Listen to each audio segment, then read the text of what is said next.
विष्णु वंदे मंथमाचलं दिव्यभगवतं कालैकत्रयोपेनं वैष्णवजनराज्यं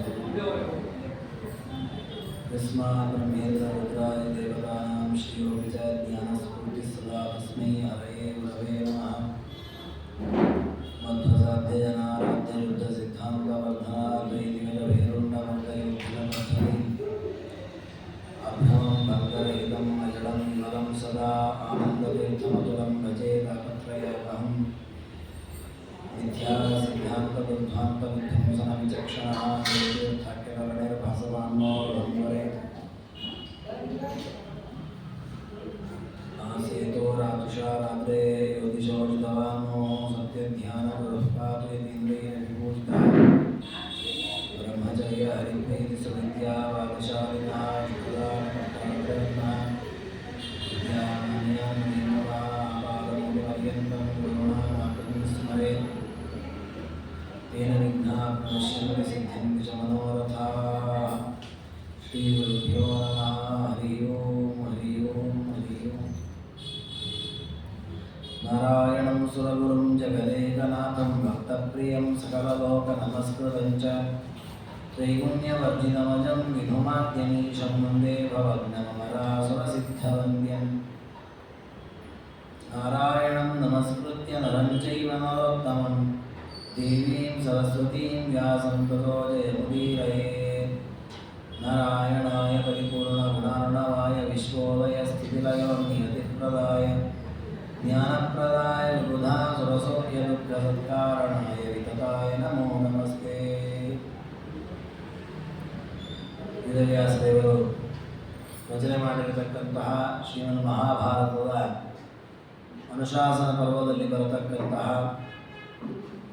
ಅಪೂರ್ವವಾದ ಉಮಾಮಹೇಶ್ವರ ಸಂವಾದದ ಚಿಂತನೆಯನ್ನು ನೋಡ್ತಾ ಇದ್ದೇವೆ. ಅದರಲ್ಲಿ ಕೊನೆಗೆ ಬರತಕ್ಕಂತಹ ಅಧ್ಯಾಯ ಸ್ತ್ರೀಧರ್ಮವನ್ನು ನಿರೂಪಣೆ ಮಾಡತಕ್ಕಂತಹ ಅಧ್ಯಾಯ. ಆ ಅಧ್ಯಾಯದಲ್ಲಿ ಉಮಾದೇವಿಯರು ರುದ್ರದೇವರ ಸಮ್ಮುಖದಲ್ಲಿ ಗಂಗಾದಿ ದೇವತೆಗಳ ಪ್ರಾರ್ಥನೆಯಂತೆ ತಾವೇ ಸ್ತ್ರೀಧರ್ಮಗಳನ್ನು ಹೇಳಲಿಕ್ಕೆ ಆರಂಭ ಮಾಡಿದ್ದಾರೆ. ಸ್ತ್ರೀಧರ್ಮದಲ್ಲಿ ಪ್ರಧಾನವಾಗಿ ಮೊದಲು ತಿಳ್ಕೊಳ್ಳಬೇಕಾದ ಧರ್ಮ ಅಂತ ಹೇಳಿ ಪತಿಗೆ ಅನುರೂಪಳಾಗಿರಬೇಕು, ಪತಿಯ ಸೇವೆಯನ್ನು ಮಾಡಬೇಕು, ಇದು ಪತಿಯ ಪ್ರಧಾನವಾದ ಧರ್ಮ ಅಂತ ಹೇಳಿದ್ದಾರೆ. ಶುಶ್ರೂಷಾಂ ಪರಿಚಾರಂಚ ದೇವಪತ್ನ್ಯಾ ಕರೋತಿ ಚ ನಾಣ್ಯಭಾವಾಕ್ಯ ವಿಮನಾ ಸುವ್ರತ ಸುಖದರ್ಶನ. ಒಂದು 3-4 ಬಾರಿ ಆದರೂ ಈ ವಿಷಯವನ್ನು ಇದೇ ಅಧ್ಯಾಯದಲ್ಲಿ ಪಾರ್ವತಿ ದೇವಿ ಹೇಳ್ತಾರೆ. ಶುಶ್ರೂಷಾಂ ಪರಿಚಾರಂಚ ದೇವವತ್ಯಾ ಕರೋತಿ ಚ. ತನ್ನ ಗಂಡನ ಸೇವೆಯನ್ನು ಮಾಡಬೇಕು, ತನ್ನ ಗಂಡನಿಗೆ ಬೇಕಾದ ಎಲ್ಲ ಕೆಲಸಗಳನ್ನು, ಗಂಡನಿಗೆ ಹಿತವಾಗುವುದನ್ನು ಮಾಡಬೇಕಾದ್ದು ಪತ್ನಿಯ ಧರ್ಮ. ಮಾಡುವಾಗ ಹೇಗೆ ಮಾಡಬೇಕು? ದೇವವತ್ಯ ಕರೋತಿ ಚ. ದೇವರ ಪೂಜೆಯನ್ನು ನಾನು ಮಾಡ್ತಾ ಇದ್ದೇನೆ ಅನ್ನೋ ಅನುಸಂಧಾನದಲ್ಲಿ ಮಾಡಬೇಕು. ದೇವರಂತೆ ಮಾಡ್ತಾ ಇದ್ದೇನೆ, ದೇವರಂತೆ ಚಿಂತನೆ ಮಾಡಬೇಕು ಅಂತ ಹೇಳಿ ಗಂಡನನ್ನೇ ದೇವರು ತಿಳ್ಕೊಳ್ಳೋದಲ್ಲ. ಗಂಡನ ಒಳಗೆ ದೇವರಿದ್ದಾನೆ. ಈ ಗಂಡನಿಗೋಸ್ಕರ ಅಂತ ನಾನು ಏನೇನು ಮಾಡ್ತಾ ಇದ್ದೀನಿ ಇದೆಲ್ಲ ಅವರ ಅಂತರ್ಯಾಮಿಯಾದ ಪರಮಾತ್ಮನ ಪೂಜೆ ಎನ್ನುವ ಅನುಸಂಧಾನದಿಂದ ಮಾಡಬೇಕು. ಅವಳು ಧರ್ಮಚಾರಿಣಿ, ಅವಳು ನಿಜವಾಗಿ ಪತಿವ್ರತೆ, ಪಾತಿವ್ರತ್ಯ ಧರ್ಮವನ್ನು ಅನುಷ್ಠಾನ ಮಾಡಿದವಳು ಅಂತ ಅರ್ಥ. ಅದರ ಆ ಒಂದು ಸ್ಥಾನಮಾನ ನಮಗೆ ಲಭ್ಯವಾಗಬೇಕು ಅಂತಾದರೆ ಅದಕ್ಕೆ ತಕ್ಕ ಹಾಗೆ ನಾನು ನಡ್ಕೊಳ್ಬೇಕು.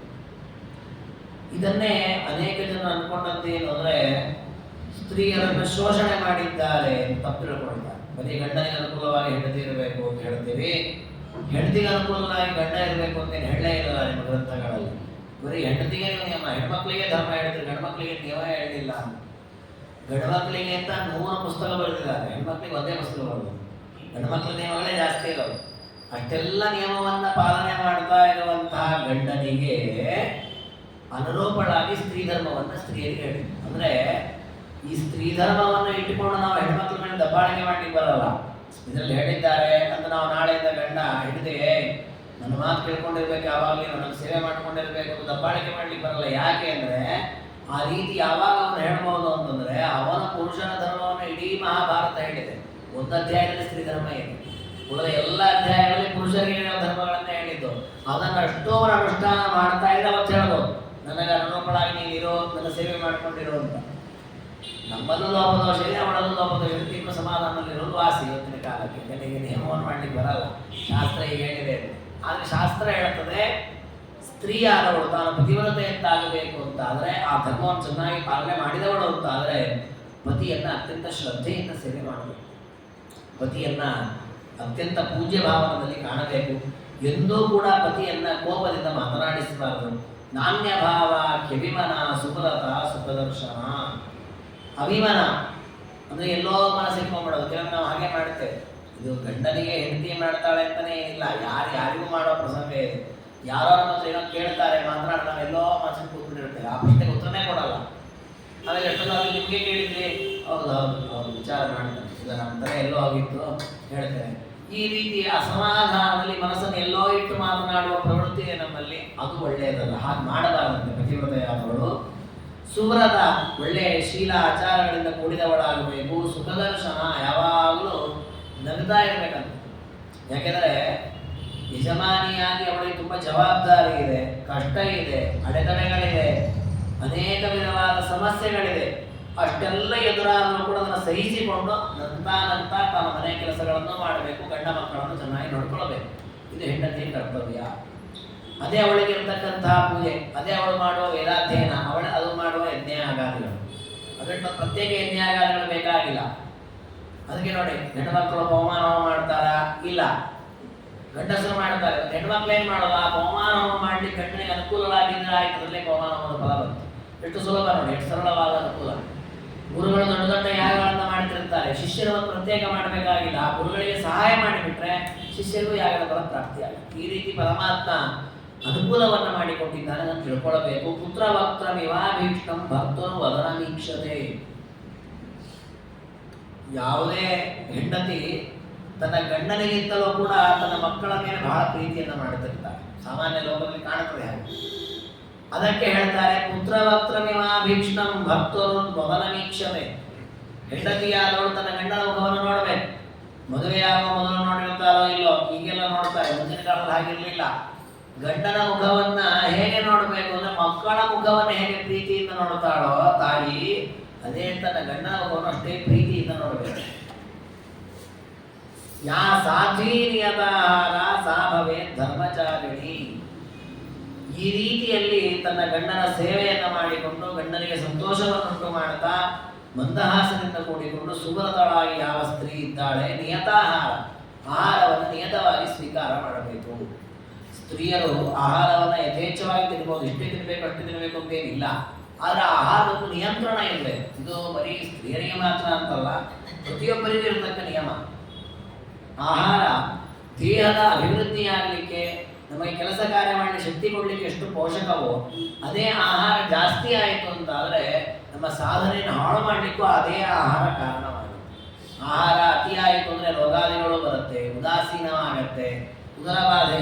ಹಾಗಾದರೆ ಜವಾಬ್ದಾರಿ ಜಾಸ್ತಿ ಇರತಕ್ಕ ವ್ಯಕ್ತಿ ಆಹಾರವನ್ನು ನಿಯಮನ ಮಾಡಿ ಸೇವನೆ ಮಾಡಬೇಕು. ಇದು ನಮ್ಮಲ್ಲಿ ಇವತ್ತು ಆ ವ್ಯವಸ್ಥೆ ಇದೆ. ಏಕಾದಶಿ ವ್ರತವನ್ನು ಮಾಡುತ್ತಾರೆ, ವಿಷ್ಣು ಪಂಚಕಾಲಿ ವ್ರತಗಳನ್ನು ಮಾಡುತ್ತಾರೆ. ಆ ವ್ರತಗಳನ್ನು ಮಾಡುವಾಗ ನಿಯತಾಹಾರವನ್ನು ಹೇಳಿದ್ದಾರೆ. ಏಕಾದಶಿ ಉಪವಾಸ ಮಾಡಬೇಕು ಅಂದರೆ ದಶಮಿ ತನಕ ಎಷ್ಟು ಬೇಕಾಗಿ ತಿನ್ಬಿಡೋದನ್ನು ನಾವು ಇವತ್ತು ಮಾಡ್ಕೊಂಡಿದ್ದೇವೆ. ಶಾಸ್ತ್ರದಲ್ಲಿ ಆಗಿಲ್ಲ, ದಶಮಿ ದಿವಸ ಒಂದೇ ಹೊತ್ತು ಊಟ ಮಾಡಬೇಕು ಅಂತ ಹೇಳ್ತಾರೆ. ಏಕಾದಶಿ ಪೂರ್ಣ ಉಪವಾಸ, ದ್ವಾದಶಿ ಮತ್ತೆ ಒಂದೇ ಹೊತ್ತು ಆಹಾರ ಸ್ವೀಕಾರ ಮಾಡು. ಆಗ ನೀನು ಏಕಾದಶಿ ದಿವಸ ಪೂರ್ಣ ಸಾಧನೆ ಮಾಡಲಿಕ್ಕಾಗತ್ತೆ. ನಮ್ಮದು ಹೇಗೆ ಅಂದರೆ ದಶಮಿ ಸಕ್ಕಾಪಟ್ಟೆ ರಾತ್ರಿ ಕೊನೆ ಕ್ಷಣದವರೆಗೂ ಏಕಾದಶಿ ನೀನು ಬರುತ್ತೆ ಅನ್ನೋ ತನಕ ತಿನ್ನೋದು. ಆ ಏಕಾದಶಿ ತರಲತ್ತೆ ಸಾಕು ಅಂತ ತಿನ್ನೋದು ಬಯತ್ತದ, ಅಲ್ಲಿ ತನಕ ತಿನ್ನೋದು. ಏಕಾದಶಿ ಬರುತ್ತೆ, ಬಂದ ಮೇಲೆ ಈ ದಶಮಿ ತಿಂದಿರ್ತೀವಲ್ಲ, ಅದು ಜೀರ್ಣ ಆಗ್ಲಿಕ್ಕೆ ಹೊತ್ತಿಗೆ ಏಕಾದಶಿ ಸಾಯಂಕಾಲ ಆಗಿರ್ತದೆ. ಅಟ್ಲಿ ಸರಿಯಾಗಿ ಮನಸ್ಸು ಏಕಾದಶಿ ಬೆಳಿಗ್ಗೆ ಪಾಲನೆ ಮಾಡಿಬಿಟ್ಟು ಈ ರೀತಿಯಾದರೆ ಇಲ್ಲಿ ಏಕಾದಶಿ ಸಾಧನೆ ಆಗುತ್ತೆ. ಅದಕ್ಕೆ ಶಾಸ್ತ್ರ ಹೇಳಿದೆ, ಯಾವುದೇ ಜವಾಬ್ದಾರಿಯನ್ನು ನೀವು ನಿರ್ವಹಿಸಬೇಕು ಅಂತ ಆದರೆ ನೀವು ಆಹಾರದಲ್ಲಿ ನಿಯಮನವನ್ನು ಮಾಡಿಕೊಳ್ಳಿ. ನಿಯತಾಹಾರ, ಇಷ್ಟೇ ಆಹಾರ ಅಂತ ಹೇಳಲ್ಲ, ಎಷ್ಟು ಆಹಾರದಿಂದ ನಾನು ದೃಢನಾಗಿ ನಿಲ್ಲಬಲ್ಲೆ, ಶಕ್ತಿವಂತನಾಗಬಲ್ಲೆ, ಕೆಲಸ ಮಾಡುವ ಸಾಮರ್ಥ್ಯವನ್ನು ಪಡೆಯಬಲ್ಲೆ, ಅಷ್ಟು ಆಹಾರ ಸ್ವೀಕಾರ ಮಾಡಿದರೆ ಸಾಕು. ಆ ರೀತಿಯಲ್ಲಿ ಸ್ತ್ರೀಯರು ಕೂಡ ಆಹಾರವನ್ನು ನಿಯಮೇನ ಸ್ವೀಕಾರ ಮಾಡಬೇಕು. ಆಗ ಅವರಿಗೆ ಸಾಧನೆ ಮಾಡಲಿಕ್ಕೆ ಅನುಕೂಲ. ಯಾಕೆಂದರೆ ಜವಾಬ್ದಾರಿ ಜಾಸ್ತಿ ಇರೋದರಿಂದ ಆ ಎಲ್ಲ ಕಾರ್ಯಗಳನ್ನು ನಿರ್ವಹಿಸಲಿಕ್ಕೆ ಅನುಕೂಲವಾಗುತ್ತೆ. ಶುದ್ವಾ ದಂಪತಿ ಧರ್ಮಂ ವೈ ಸಹಧರ್ಮಂ ಕೃತಂ ಶುಭಂ ಯಾ ಭವೇ ಧರ್ಮಪರಮ ನಾರಿ ಭರ್ತೃ ಸಮವೃತ. ಈ ಪ್ರಸಂಗದಲ್ಲಿ ಪಾರ್ವತಿ ದೇವಿ ಮತ್ತೊಂದು ವಿಷಯವನ್ನು ತಿಳಿಸಿಕೊಡುತ್ತಾರೆ. ಏನದು ಅಂದರೆ, ಶ್ರುತ್ವಾ ದಂಪತಿ ಧರ್ಮಂ ವೈ ಸಹಧರ್ಮಂ ಕೃತಂ ಶುಭಂ. ಪತಿ ಪತ್ನಿಯರು ಇವರಿಬ್ಬರಿಗೂ ಕೂಡ ಧರ್ಮಗಳನ್ನು ಶಾಸ್ತ್ರ ವಿಧಿಸಿದೆ. ಸಮಾನವಾಗಿ ಧರ್ಮಗಳನ್ನು ಹೇಳಿ, ಅಂದರೆ ಕೇವಲ ಸ್ತ್ರೀಯರಿಗೆ ಸಂಬಂಧಪಟ್ಟ ಧರ್ಮಗಳು ಅಂತ ಕೆಲವಿವೆ, ಪುರುಷರಿಗೆ ಸಂಬಂಧಪಟ್ಟ ಧರ್ಮಗಳು ಅಂತ ಕೆಲವಿವೆ. ಆದರೆ ಪುರುಷ ಸ್ತ್ರೀಯರು ಮದುವೆಯಾಗಿರುವ ಗಂಡ ಹೆಂಡತಿಯರಿಗೆ ಉದ್ಧಾರವಾಗಲಿಕ್ಕೆ, ಮೋಕ್ಷನ ಹೊಂದಲಿಕ್ಕೆ ಸಂಬಂಧಪಟ್ಟ ಆಚರಣೆಗಳು ಅಂತ ಇಬ್ಬರಿಗೂ ಹೇಳಿದ ಕೆಲವು ಧರ್ಮಗಳಿದೆ. ಅದನ್ನು ಇಬ್ಬರು ಪಾಲನೆ ಮಾಡಬೇಕು. ಹಾಗೆ ಅಂತಹ ಧರ್ಮಗಳನ್ನು ಶ್ರವಣ ಮಾಡಬೇಕಂತ ಮೊದಲು ತಿಳ್ಕೊಳ್ಬೇಕಂತ. ದಂಪತಿಗಳು ನಾವು ಬದುಕಿರುವಾಗ ಜೀವನದಲ್ಲಿ ನಾವು ಮಾಡಬೇಕಾದ ಸಾಧನೆಗಳೇನು, ನಾವು ಏನೆಲ್ಲ ಮಾಡಬೇಕು ಅದನ್ನು ಕೇಳಬೇಕು. ಕೇಳಿ ಒಟ್ಟಿಗೆ ಧರ್ಮಾಚರಣೆಯನ್ನು ಮಾಡಬೇಕು. ಅದಕ್ಕೆ ಅವಳನ್ನು ಸಹಧರ್ಮಿಣಿ ಅಂತ ಕರೀತಾರೆ. ನಾನು ಮಾಡುವ ಧರ್ಮಗಳಲ್ಲಿ ನನ್ನ ಜೊತೆಗೆ ಅವಳು ಇರ್ತಾಳಾದ ಕಾರಣ ಅವಳನ್ನು ಸಹಧರ್ಮಿಣಿ ಅಂತ ಕರೀತಾರೆ. ಪುಸ್ತಕ ಸಾಮಾನ್ಯವಾಗಿ ಲೋಕದಲ್ಲಿ ಹೇಳೋದಿದೆ, ಯಜಮಾನರು ಅಂತ ಗಂಡನನ್ನು ಕರೀತಾರೆ, ಯಜಮಾನತಿ ಅಂತ ಹೆಂಡತಿಯನ್ನು ಹೇಳ್ತಾರೆ. ಪ್ರಸ್ತುತ ಶಾಸ್ತ್ರದಲ್ಲಿ ಯಜಮಾನ ಯಜಮಾನಿ ಅನ್ನೋ ಶಬ್ದ ಇರೋದು ಯಾರಿಗೆ ಅಂದರೆ, ಮದುವೆಯಾಗಲಿ ಆ ನಿತ್ಯದಲ್ಲಿ ಯಜ್ಞ ಕಾರ್ಯವನ್ನು ಅಂದರೆ ಅಗ್ನಿಹೋತ್ರವನ್ನು ಇಟ್ಟುಕೊಂಡು ಯಜ್ಞದಲ್ಲಿ ದೇವರನ್ನ ಆರಾಧನೆ ಮಾಡ್ತಿರ್ತಾನಲ್ಲ ಅವನಿಗೆ ಯಜಮಾನ ಅಂತ ಹೆಸರು. ಯಜನ ಅಂದರೆ ಯಜ್ಞ. ಆ ಯಜನವನ್ನು ಮಾಡ್ತಾನಾದ ಕಾರಣ ಅವನಿಗೆ ಯಜಮಾನ ಅಂತ ಹೆಸರು. ಆ ಯಜ್ಞವನ್ನು ಮಾಡಲಿಕ್ಕೆ ಸಹಕಾರಿಣಿಯನ್ನೇ ಆಗಿ ಜೊತೆಗೆ ಇದ್ದುಕೊಂಡು ಎಲ್ಲ ಕರ್ಮಗಳನ್ನು ಮಾಡಿಸಲಿಕ್ಕೆ ಸಹಕಾರ ಕೊಡ್ತಾಳಾದ ಕಾರಣ ಅವನಿಗೆ ಯಜಮಾನಿ ಅಂತ ಹೆಸರು. ನಾವಿವತ್ತು ಮನೆಯ ಅಧಿಪತಿಗೆ ಯಜಮಾನ ಅಂತ ಬಿಡ್ತೇವೆ, ಮನೆ ಯಜಮಾನ ಅಂತ. ಯಜಮಾನ ಶಬ್ದ ಇರೋದು ಹಾಗಲ್ಲ, ಲೋಕದಲ್ಲಿ ಹಾಗೆ ನುಡಿ ಮಾಡ್ಕೊಂಡಿದ್ದೇವೆ. ಅಂತೂ ತಾತ್ಪರ್ಯ ಪುರುಷ ಸ್ತ್ರೀಯರ ಹೆಸರನ್ನ ಹೇಳುವಾಗಲೇ ಶಾಸ್ತ್ರ ತೋರಿಸಿಕೊಟ್ಟಿದೆ. ಇಬ್ಬರು ಒಟ್ಟಿಗೆ ಧರ್ಮಕರ್ಮಗಳನ್ನು ಆಚರಣೆ ಮಾಡ್ತಾರೆ. ಬರೀ ಗಂಡನವನು ಧರ್ಮವನ್ನು ಮಾಡಲಿಕ್ಕಾಗಲ್ಲ, ಬರೀ ಹೆಂಡತಿಯೂ ಧರ್ಮವನ್ನು ಮಾಡಲಿಕ್ಕಾಗಲ್ಲ, ಇಬ್ಬರು ಒಟ್ಟಿಗೆ ಧರ್ಮವನ್ನು ಮಾಡ್ತಾರೆ. ಇವತ್ತು ಹೆಚ್ಚಿನ ಕಡೆಗಳಲ್ಲಿ ಏನಾಗುತ್ತೆ ಅಂದರೆ, ಬರೀ ಗಂಡಸರು ಮಾತ್ರ ಧರ್ಮ ಮಾಡೋದು, ಬರೀ ಹೆಂಗಸರು ಮಾತ್ರ ಧರ್ಮ ಮಾಡೋದು ಇಂಥದ್ದು ಕಾಣುತ್ತೆ. ಇಲ್ಲ ಕ್ವಚಿತ್ ಗಂಡ ಹೆಂಡತಿ ಇಬ್ಬರು ಅನ್ಯೋನ್ಯವಾಗಿ ಧರ್ಮಾಚರಣೆ ಮಾಡ್ತಿರ್ತಾರೆ. ಹೀಗಾಗಬಾರದು. ಯಾಕೆ ಹೀಗಾಗತ್ತೆ ಅಂತಂದರೆ, ಭಿನ್ನ ಭಿನ್ನ ಮತಿಗಳಿದ್ದಾಗ ಈ ರೀತಿ ಆಗುತ್ತೆ. ಗಂಡನ ಆಲೋಚನೆಯೇ ಬೇರೆ, ಅವನ ಆಲೋಚನೆ ಅವನ ವಿಚಾರಗಳೇ, ಹೆಂಡತಿ ಆಲೋಚನೆ ಅವನ ವಿಚಾರಗಳೇ ಬೇರೆ. ಯಾವಾಗ ಇವ್ರು ಹೇಳಿದ್ದು ಅವ್ರಿಗೆ ಮನಸ್ಸಿಗೆ ಬರಲ್ಲ, ಅವ್ರು ಹೇಳಿದ್ದೇವೆ ಸರ್ ನಿಮ್ಗೆ ಏನು ಬೇಕಾದ್ರೆ ನೀವು ಮಾಡ್ಕೊಡ್ರಿ, ಇನ್ನೊಂದು ಬೇಕಾದ್ರೆ ನಾನು ಮಾಡ್ಕೊಳ್ತೇನೆ, ನಿನಗೇನು ಬೇಕಾದ್ರೆ ನೀನು ಮಾಡ್ಕೊಂಡು ನಾನು ಬೇಕಾದ್ರೆ ನಾನು ಮಾಡ್ಕೊಳ್ತೇನೆ. ಹೀಗೆ ಭಿನ್ನ ಭಿನ್ನವಾಗಿ ಮಾಡ್ತಾರೆ. ಆಗ ಧರ್ಮ ಪೂರ್ಣವಾಗಿ ಆಚರಣೆ ಮಾಡ್ಲಿಕ್ಕೆ ಆಗಲ್ಲ. ಯಾಕೆ ಇವಳಿಗೊಂದೇನೋ ಆಲೋಚನೆ ಇದೆ, ವೃತನೇಮ ಮಾಡೋಣ ಅಂತ, ಅವನಿಗೆ ವೃತ ಅಂತ ಆಗೋದೇ ಇಲ್ಲ, ಅವ್ರಿಗೆ ಉಪವಾಸ ಎಲ್ಲ ಕೊಡ್ಲಿಕ್ಕೆ ಅವನಿಗೆ ಇಷ್ಟ ಇಲ್ಲ. ಅವ್ನು ದೇವ್ರ ಪೂಜೆ ಎಲ್ಲ ಮಾಡಬೇಕು, ನೈವೇದ್ಯ ಮಾಡುವ, ಬತ್ತಿ ಮಾಡಿಬಿಡು, ಆರತಿ ಮಾಡಿ, ಇವಳಿಗೆ ಬತ್ತಿ ಮಾಡಿ ಇವಳಿಗೆ ಇಷ್ಟ ಇಲ್ಲ ನೋಡಿ. ಆ ದೇವ್ರ ಪೂಜೆ ನಿಂತೋಯ್ತು, ವ್ರತಗಳು ನಿಂತೋಯ್ತು. ಇವಳಿಗೆ ಬೇಕಾದ ಅವಳಿಗೆ ಬೇಡ, ಅವಳಿಗೆ ಬೇಕಾದ. ಅದಕ್ಕೆ ಶಾಸ್ತ್ರ ಹೇಳಿದೆ, ಮದುವೆ ಮಾಡಿಕೊಡುವಾಗ ಆ ಎಚ್ಚರ ನಮಗೆ ಬೇಕು. ತಂದೆ ತಾಯಿಗಳು ಗುರು ಹೇಳಬೇಕಾದ್ರೆ ನೀವಿಬ್ಬರು ಗಂಡ ಹೆಂಡತಿ, ನೀವು ಮಾಡುವ ಪ್ರತಿಯೊಂದು ಕರ್ಮವನ್ನು ಅನ್ಯೋನ್ಯವಾಗಿ ಮಾಡಿ. ನೀವು ಮನೆ ಕಟ್ಟಲಿಕ್ಕೆ ಇಬ್ಬರು ಒಟ್ಟಿಗೆ ಸಾಲ ಮಾಡ್ತೀರೋ ಇಲ್ಲೋ ಗೊತ್ತಿಲ್ಲ, ಯಜ್ಞಯಾಗಾದಿಗಳನ್ನು ಮಾಡಲಿಕ್ಕೆ, ವೃತನಿಯಮಗಳನ್ನು ಮಾಡಲಿಕ್ಕೆ ಅನ್ಯೋನ್ಯವಾಗಿ ಇಬ್ಬರು ಕೂಡ ವಿಚಾರ ಮಾಡಿ ಯಾವುದು ನಿಮ್ಮಿಬ್ಬರಿಂದ ನಡೀತದೆ ಅದನ್ನು ಆಚರಣೆ ಮಾಡಿ. ಪಿತೃಕಾರ್ಯ ಮಾಡೋದಿರ್ಬೋದು, ಮಕ್ಕಳಿಗೆ ಉಪನಯನ ಸಂಸ್ಕಾರ ಮಾಡೋದಿರ್ಬೋದು. ಬರೀ ಅಪ್ಪನ ಕರ್ತವ್ಯ, ಬರೀ ಅಮ್ಮನ ಕರ್ತವ್ಯ ಅಂತ ಯಾವುದೂ ಇಲ್ಲ, ಪ್ರತಿಯೊಂದು ಇಬ್ಬರಿಗೂ ಸಂಬಂಧಪಟ್ಟದಿದೆ. ಹಾಗಾಗಿ ಶ್ರುತ್ವಾ ದಂಪತಿ ಧರ್ಮಂ ವೈ ಸಹಧರ್ಮಂ ಕೃತಂ ಶುಭಂ. ಅನೇಕ ಗ್ರಂಥಗಳಲ್ಲಿ ಹೇಳಲ್ಪಟ್ಟ ಆ ದಂಪತಿಗಳು ಆಚರಿಸಬೇಕಾದ ಧರ್ಮಗಳೇನಿದೆ, ಇದನ್ನು ಗೃಹಸ್ಥನಾದವನು ಚೆನ್ನಾಗಿ ತಿಳಿದುಕೊಳ್ಳಬೇಕು. ಅದನ್ನು ತಿಳಿದುಕೊಂಡು ತನ್ನ ಗಂಡನಿಗೆ ಪ್ರತಿಯೊಂದು ಧರ್ಮದಲ್ಲಿಯೂ ಯಾರು ಸಹಕಾರವನ್ನು ಕೊಡುತ್ತಾಳೆ ಅವಳನ್ನು ಧರ್ಮಪರಮ, ಧರ್ಮ ಸ್ತ್ರೀ, ಧಾರ್ಮಿಕಳು ಅಂತ ಅವಳನ್ನು ಶಾಸ್ತ್ರ ಪ್ರಶಂಸೆ ಮಾಡಿದೆ. ದೇವವತ್ ಪತದಂ ಸಾತ್ವಿ ಭರ್ತಾರ ಮನೋಪಶ್ಯತಿ ದಂಪತ್ಯೋರೇಶ ವೈ ಧರ್ಮ ಸ ಧರ್ಮಕೃತ ಶುಭ. ನೋಡಿ, ಈ ಎಲ್ಲ ವಿಷಯಗಳನ್ನೇ ಸಂಗ್ರಹ ಮಾಡಿ ಆಚಾರ್ಯರು ಮಾತನ್ನು ಹೇಳ್ತಾರೆ ಮಹಾಭಾರತ ತಾತ್ಪರ್ಯ ನಿರ್ಣಯದಲ್ಲಿ. ಪುರುಷರಿಗಿರುವ ಧರ್ಮ ಯಾವುದು, ಸ್ತ್ರೀಯರಿಗಿರುವ ಧರ್ಮ ಯಾವುದು ಅನ್ನುವಾಗ ಆಚಾರ್ಯ ಇಷ್ಟು ವಿಸ್ತಾರವಾಗಿ ಹೇಳಲ್ಲ, ಸರಳವಾಗಿ ಒಂದು ಮಾತು ಹೇಳ್ತಾರೆ. ಏನು ಅಂದರೆ, ತನ್ನ ಪತಿಯನ್ನ ಅನುರೂಪಳಾಗಿ ತನ್ನ ಜೊತೆಗೆ ಚೆನ್ನಾಗಿ ಇಟ್ಕೊಳ್ಳೋದು ಪುರುಷನ ಧರ್ಮ ಅಂತಾರೆ ಆಚಾರ್ಯ. ಸ್ತ್ರೀಯ ಧರ್ಮ ಏನು, ತನ್ನ ಗಂಡನನ್ನು ತನ್ನ ಜೊತೆಗೆ ಅನ್ಯೋನ್ಯವಾಗಿದ್ದು ಸತ್ಕರ್ಮವನ್ನು ಮಾಡಿಸ್ಲಿಕ್ಕಾಗುವಂತೆ ಅವರನ್ನು ತನ್ನ ಜೊತೆಗೆ ಕರ್ಕೊಂಡು ಹೋಗ್ತಾಳಲ್ಲ, ಅದು ಸ್ತ್ರೀಯ ಧರ್ಮ. ಅದೇ ಹೆಚ್ಚಿನ ಧರ್ಮದ ವಿಚಾರವನ್ನು ಆಚಾರ್ಯ ವಿಸ್ತಾರ ಹೇಳಲ್ಲ. ನೀವು ಮಹಾಭಾರತ ಧರ್ಮಗಾತ್ರ ಎಲ್ಲ ಒಂದು ತಿಳ್ಕೊಂಡು ಆ ಧರ್ಮಗಳ ಅನುಷ್ಠಾನ ಮಾಡುವಾಗ ಹೇಗೆ ಮಾಡಬೇಕು, ಗಂಡನಾನು ನನ್ನ ಜೊತೆಗೆ ಅನುಸರಣೆ ಮಾಡಿಕೊಂಡು ಈ ಧರ್ಮದಲ್ಲಿ ಆಸಕ್ತನಾಗಬೇಕು. ಆ ರೀತಿ ಆ ಧರ್ಮವನ್ನು ನಾನು ಅನುಷ್ಠಾನ ಮಾಡಬೇಕು. ಹೆಂಡತಿಯಾದವಳು ನೀವು ಮಾಡಿದ್ರೆ ಬಿಡಬಾರ್ದು ನನ್ನನ್ನು, ನಾನು ನಿಮ್ಮ ಜೊತೆಗೆ ಬರ್ತೇನೆ, ನಿಮ್ಮ ಜೊತೆಗಳು ಆ ಕಾರ್ಯ ಮಾಡಿ ಬರಬೇಕು. ಆ ರೀತಿಯಲ್ಲಿ ನಾನು ಸ್ತ್ರೀ ಧರ್ಮವನ್ನು ಅನುಷ್ಠಾನ ಮಾಡಿಸಬೇಕು. ಈ ರೀತಿ ಪತಿ ಪತ್ನಿಯನ್ನು ಬಿಡಬಾರ್ದು, ಪತ್ನಿ ಪತಿಯನ್ನು ಬಿಡಬಾರ್ದು. ಈಗ ಅನ್ಯೋನ್ಯವಾಗಿ ಇಬ್ಬರು ಸೇರಿ ಧರ್ಮವನ್ನು ಆಚರಣೆ ಮಾಡಿದಾಗ ಆ ಧರ್ಮರಥ ಪರಮಾತ್ಮನ ಹತ್ತಿರಕ್ಕೆ ಹೋಗ್ಲಿಕ್ಕೆ ಸಾಧ್ಯ. ರಥದ ಒಂದು ಚಕ್ರ ಬಿದ್ದರೆ ರಥ ಬಿದ್ದೋಗ್ಬಿಡುತ್ತೆ, ಎರಡೂ ಚಕ್ರ ಇದ್ದರೆ ಮಾತ್ರ ರಥ ಚೆನ್ನಾಗಿ ಮುಂದಕ್ಕೆ ಹೋಗುತ್ತೆ. ಮಕ್ಕಳು ಹೊಟ್ಟಿದ್ರೆ 4 ಚಕ್ರ ಬೇಕಾಗುತ್ತೆ, ಅವ್ರು 4 ಚಕ್ರವೂ ಚೆನ್ನಾಗಿ ಹೋಗುತ್ತೆ. ಅದಕ್ಕೆ ಶ್ರೀಪಾದರಾಜರು ಹೇಳಿದ್ರು, ಸತಿ ಅನುಕೂಲ ಬೇಕು, ಸುತನಲ್ಲಿ ಗುಣ ಬೇಕು, ಮತಿ ಒಂದಾಗಬೇಕು, ಮತ ಒಂದಾಗಿರಬೇಕು. ಹೆಂಡತಿಯಲ್ಲಿ ಒಳ್ಳೆಯ ರೀತಿಯ ಆಲೋಚನೆಗಳಿವೆ, ಗಂಡ ಮಾಡೋದಕ್ಕೆಲ್ಲ ಸಹಕಾರ ಕೊಡುವಂಥ ಬುದ್ಧಿ ಇರಬೇಕು. ಅದಕ್ಕೆ ಸತಿ ಅನುಕೂಲ ಬೇಕು ಅಂತ ಹೇಳಿದ್ದಾರೆ. ಮಗನಲ್ಲಿ ಒಳ್ಳೆಯ ಗುಣ ಇರಬೇಕು. ಯಾಕೆ ಏನು ಮಾಡಿದ್ರು ಕೂಡ ಆಗಲಿ ನಾನು ಮಾಡ್ತೀನಿ, ಜೊತೆಗೆ ಇದ್ದೇನೆ ಅನ್ನೋ ಒಂದು ಭರವಸೆ ಕೊಡೋನಾಗಬೇಕು. ಕೆಲವೊಮ್ಮೆ ಅಪ್ಪ ಅಮ್ಮ ಮಡಿಯಲ್ಲಿದ್ದು ಎಲ್ಲ ದೇವರ ಪೂಜೆದೆಲ್ಲ ಮಾಡಿ ಬ್ರಾಹ್ಮಣ ಸಂಸ್ಕಾರ ಮಾಡಬೇಕು, ಇವನು ಪುಸ್ತಕ ಮಲ್ಕೊಂಡ್ಬಿಟ್ಟ ಅಂದರೆ ಮಗ ಹೇಗೆ ಮಾಡಬೇಕು? ಮಡಿಯಲ್ಲಿ ಇರ್ತಾರೆ, ಮೈಗೆ ಮುಟ್ಟವಾಗಿರಲ್ಲ, ಕಾಲು ತೆಗೆಯಕ್ಕೆ ಬರಲ್ಲ. ಹಾಗೆ ಆ ರೀತಿ ಸಹಕಾರ ಮಾಡುವ ಬುದ್ಧಿ, ಒಳ್ಳೆಯ ಗುಣಗಳಿರಬೇಕು. ಮತ್ತೆ ಮಕ್ಕಳು, ತಂದೆ, ತಾಯಿ ಇವರೆಲ್ಲರ ಬುದ್ಧಿ ಚೆನ್ನಾಗಿರ್ಬೇಕು. ಯಾರಾದ್ರೂ ಒಬ್ಬರು ಬುದ್ಧಿ ಕೆಟ್ಟೋಗ್ಬಿಟ್ರೆ ಮನೇಲಿ ಕೆಲಸ ನಡೆಯಲ್ಲ. ಸರಿ, ಬುದ್ಧಿ ಚೆನ್ನಾಗಿದೆ, ಎಲ್ಲರಲ್ಲೇ ಒಳ್ಳೆ ಗುಣ ಇದೆ, ಎಲ್ಲ ಜನ ಒಬ್ಬೊಬ್ಬರು ಒಂದೊಂದು ಕೆಲಸ ಮಾಡ್ತೋದ್ರ ಪ್ರಯೋಜನ ಇಲ್ಲ. ಮಗನಿಗೆ ವ್ರತ ಮಾಡೋದು ಇಷ್ಟ, ವ್ರತ ಮಾಡ್ತಾನೆ. ಹೆಂಡತಿಗೆ ಶ್ರವಣಾದಿಗಳನ್ನು ಮಾಡ್ತಾಳೆ, ಉಪನ್ಯಾಸ ಕೇಳಲಿಕ್ಕೆ ಹೋಗ್ತಾಳೆ. ಅಪ್ಪನಿಗೆ ಪೂಜೆ ಇಷ್ಟ, ಪೂಜೆ ಮಾಡ್ತಾನೆ. ಮೂರು ಸತ್ಕರ್ಮವೇ, ಒಬ್ಬರಿಗೊಬ್ಬರಿಗೆ ಸಂಬಂಧವೇ ಇಲ್ಲ. ಇವನಿಗೆ ಬೇಕಾದ ಅವನು ಮಾಡ್ತಾನೆ ಅಂತ ಹೀಗಾದ್ರೂ ಚೆನ್ನಾಗಿಲ್ಲ. ಅದಕ್ಕೆ ಮತ ಒಂದಾಗಿರಬೇಕು. ಎಲ್ಲರದ ಅಭಿಪ್ರಾಯ ಒಂದೇ. ಎಲ್ಲರೂ ಕೂತು ಶ್ರವಣ ಮಾಡು, ಎಲ್ಲರೂ ಕೂತು ದೇವರ ಪೂಜೆ ಮಾಡು, ಎಲ್ಲರೂ ಬ್ರಾಹ್ಮಣ ಸತ್ಕಾರ ಮಾಡು. ಈ ರೀತಿ ಇದ್ದಾಗ ಭಕ್ತಿ ಬೇಕು, ವಿರಕ್ತಿ ಬೇಕು ಅಂತ ಶ್ರೀಪಾದ. ಆಗ ಭಕ್ತಿ ಬರ್ಲಿಕ್ಕೆ ಸಾಧ್ಯ, ಮೋಕ್ಷವನ್ನು ಹೊಂದಲಿಕ್ಕೆ ಸಾಧ್ಯ. ಹಾಗಾಗಿ ದಂಪತಿಗಳಾದವರು, ಗಂಡ ಹೆಂಡತಿಗಳಾದವರು ಪರಸ್ಪರವಾಗಿ ತಮ್ಮ ತಮ್ಮ ಧರ್ಮಗಳನ್ನು ಚೆನ್ನಾಗಿ ತಿಳಿದುಕೊಂಡು ತಮ್ಮ ತಮ್ಮ ವಸ್ತುವನ್ನು ಬಿಟ್ಟುಕೊಡಬಾರದು. ಗಂಡನನ್ನು ಹೆಂಡತಿ ಬಿಟ್ಟುಕೊಡಬಾರ್ದು, ಹೆಂಡತಿ ಗಂಡನನ್ನು ಬಿಟ್ಟುಕೊಡಬಾರ್ದು. ಹಾಗೆ ಬದುಕಬೇಕು. ಶುಶ್ರೂಷಾಂ ಅನನ್ಯ ಚಿತ್ತ ಸುಮುಖಿ ವರ್ತುಸ್ಸ ಧರ್ಮಚಾರಿಣಿ ಪುರುಷಾಣ್ಯಪಿ ಚೋಕ್ತಾಯ ದುಷ್ಟಾ ದುಷ್ಟೇನ ಚಕ್ಷುಷ ಸುಪ್ರಸನ್ನಮುಖಿ ವರ್ತುರು ಯಾನಾರಿ ಸಾಪತಿವ್ರತ. ನೋಡಿ ಎಷ್ಟು ನಿಷ್ಠೆ ಇರಬೇಕು ತನ್ನ ಗಂಡನಲ್ಲಿ, ಹೆಂಡತಿಯಾದವಳಿಗೆ ಅಂತಂದ್ರೆ ಮಹಾಭಾರತ ಹೇಳ್ತದೆ, ಪರುಷಾಣ್ಯಪಿ ಚೋಕ್ತಾಯ ದೃಷ್ಟಾ ದುಷ್ಟೇನ ಚಕ್ಷುಷ. ಗಂಡ ಸಿಟ್ಟಿನಿಂದ ಸಿಕ್ಕಾಪಟ್ಟೆ ಬೈತಾನೆ, ಪರುಷವಾದ ಮಾತುಗಳನ್ನಾಡ್ತಾನೆ. ಅಷ್ಟೇ ಅಲ್ಲ, ದುಷ್ಟೇನ ಚಕ್ಷುಷ, ಕೆಟ್ಟ ಗಂಡಿನಿಂದ ನೋಡ್ತಾನೆ, ಬೈತಾನೆ, ತಿವಿತಾನೆ, ಅಂತಾನೆ. ಇಷ್ಟೆಲ್ಲ ಅವನು ವಿರೋಧವನ್ನ ಮಾಡ್ತಾ ಇದ್ರು ಕೂಡ ಸುಪ್ರಸನ್ನ ಮುಖಿ ಭಕ್ತು, ಗಂಡನನ್ನ ನಗ್ತಾನೆ ಮಾತಾಡಿಸ್ತಾಳ ಅಂತ ಹೆಂಡತಿ. ಆ ಹೆಂಡತಿಯನ್ನ ಸಾ ಪತಿವ್ರತ, ಪತಿವ್ರತೆ ಅಂತ ಹೇಳ್ತಾರೆ. ಗಂಡ ಜೋರ್ ಮಾಡಿದ್ ಕೂಡ ಇವಳು ಕಣ್ಣು ಕೆಂಪು ಮಾಡಿಬಿಟ್ರೆ ಪತಿವ್ರತೆ ಹೋಗ್ಬಿಡ್ತು, ಅವಳು ಪತಿವ್ರತೆ ಅಲ್ಲ. ಗಂಡ ಎಷ್ಟು ಬೇಕಾದ್ರೆ ಸಿಟ್ಟು ಮಾಡಲಿ, ಎಷ್ಟು ಬೇಕಾದ್ರೆ ಜೋರ್ ಮಾಡಲಿ, ಇವಳು ನಗ್ತಾನೆ. ಇದು ಹಾಗಲ್ಲ, ಹೀಗಾಗಿದೆ, ಸಮಾಧಾನದಲ್ಲಿ ಮಾತನಾಡ್ತಾರೆ. ಇದು ಹೇಳಿದ ಕೂಡಲೇ ಗಂಡಸರಿಗೆಲ್ಲ ಖುಷಿಯಾಗಿದೆ. ನೋಡು, ನನ್ನ ಹೆಂಡತಿ ಹೀಗಿದ್ದಾಳ ಹಾಗಿದ್ದಾಳ ವಿಮರ್ಶಿಸೋ ಮಾಡ್ತಾರೆ.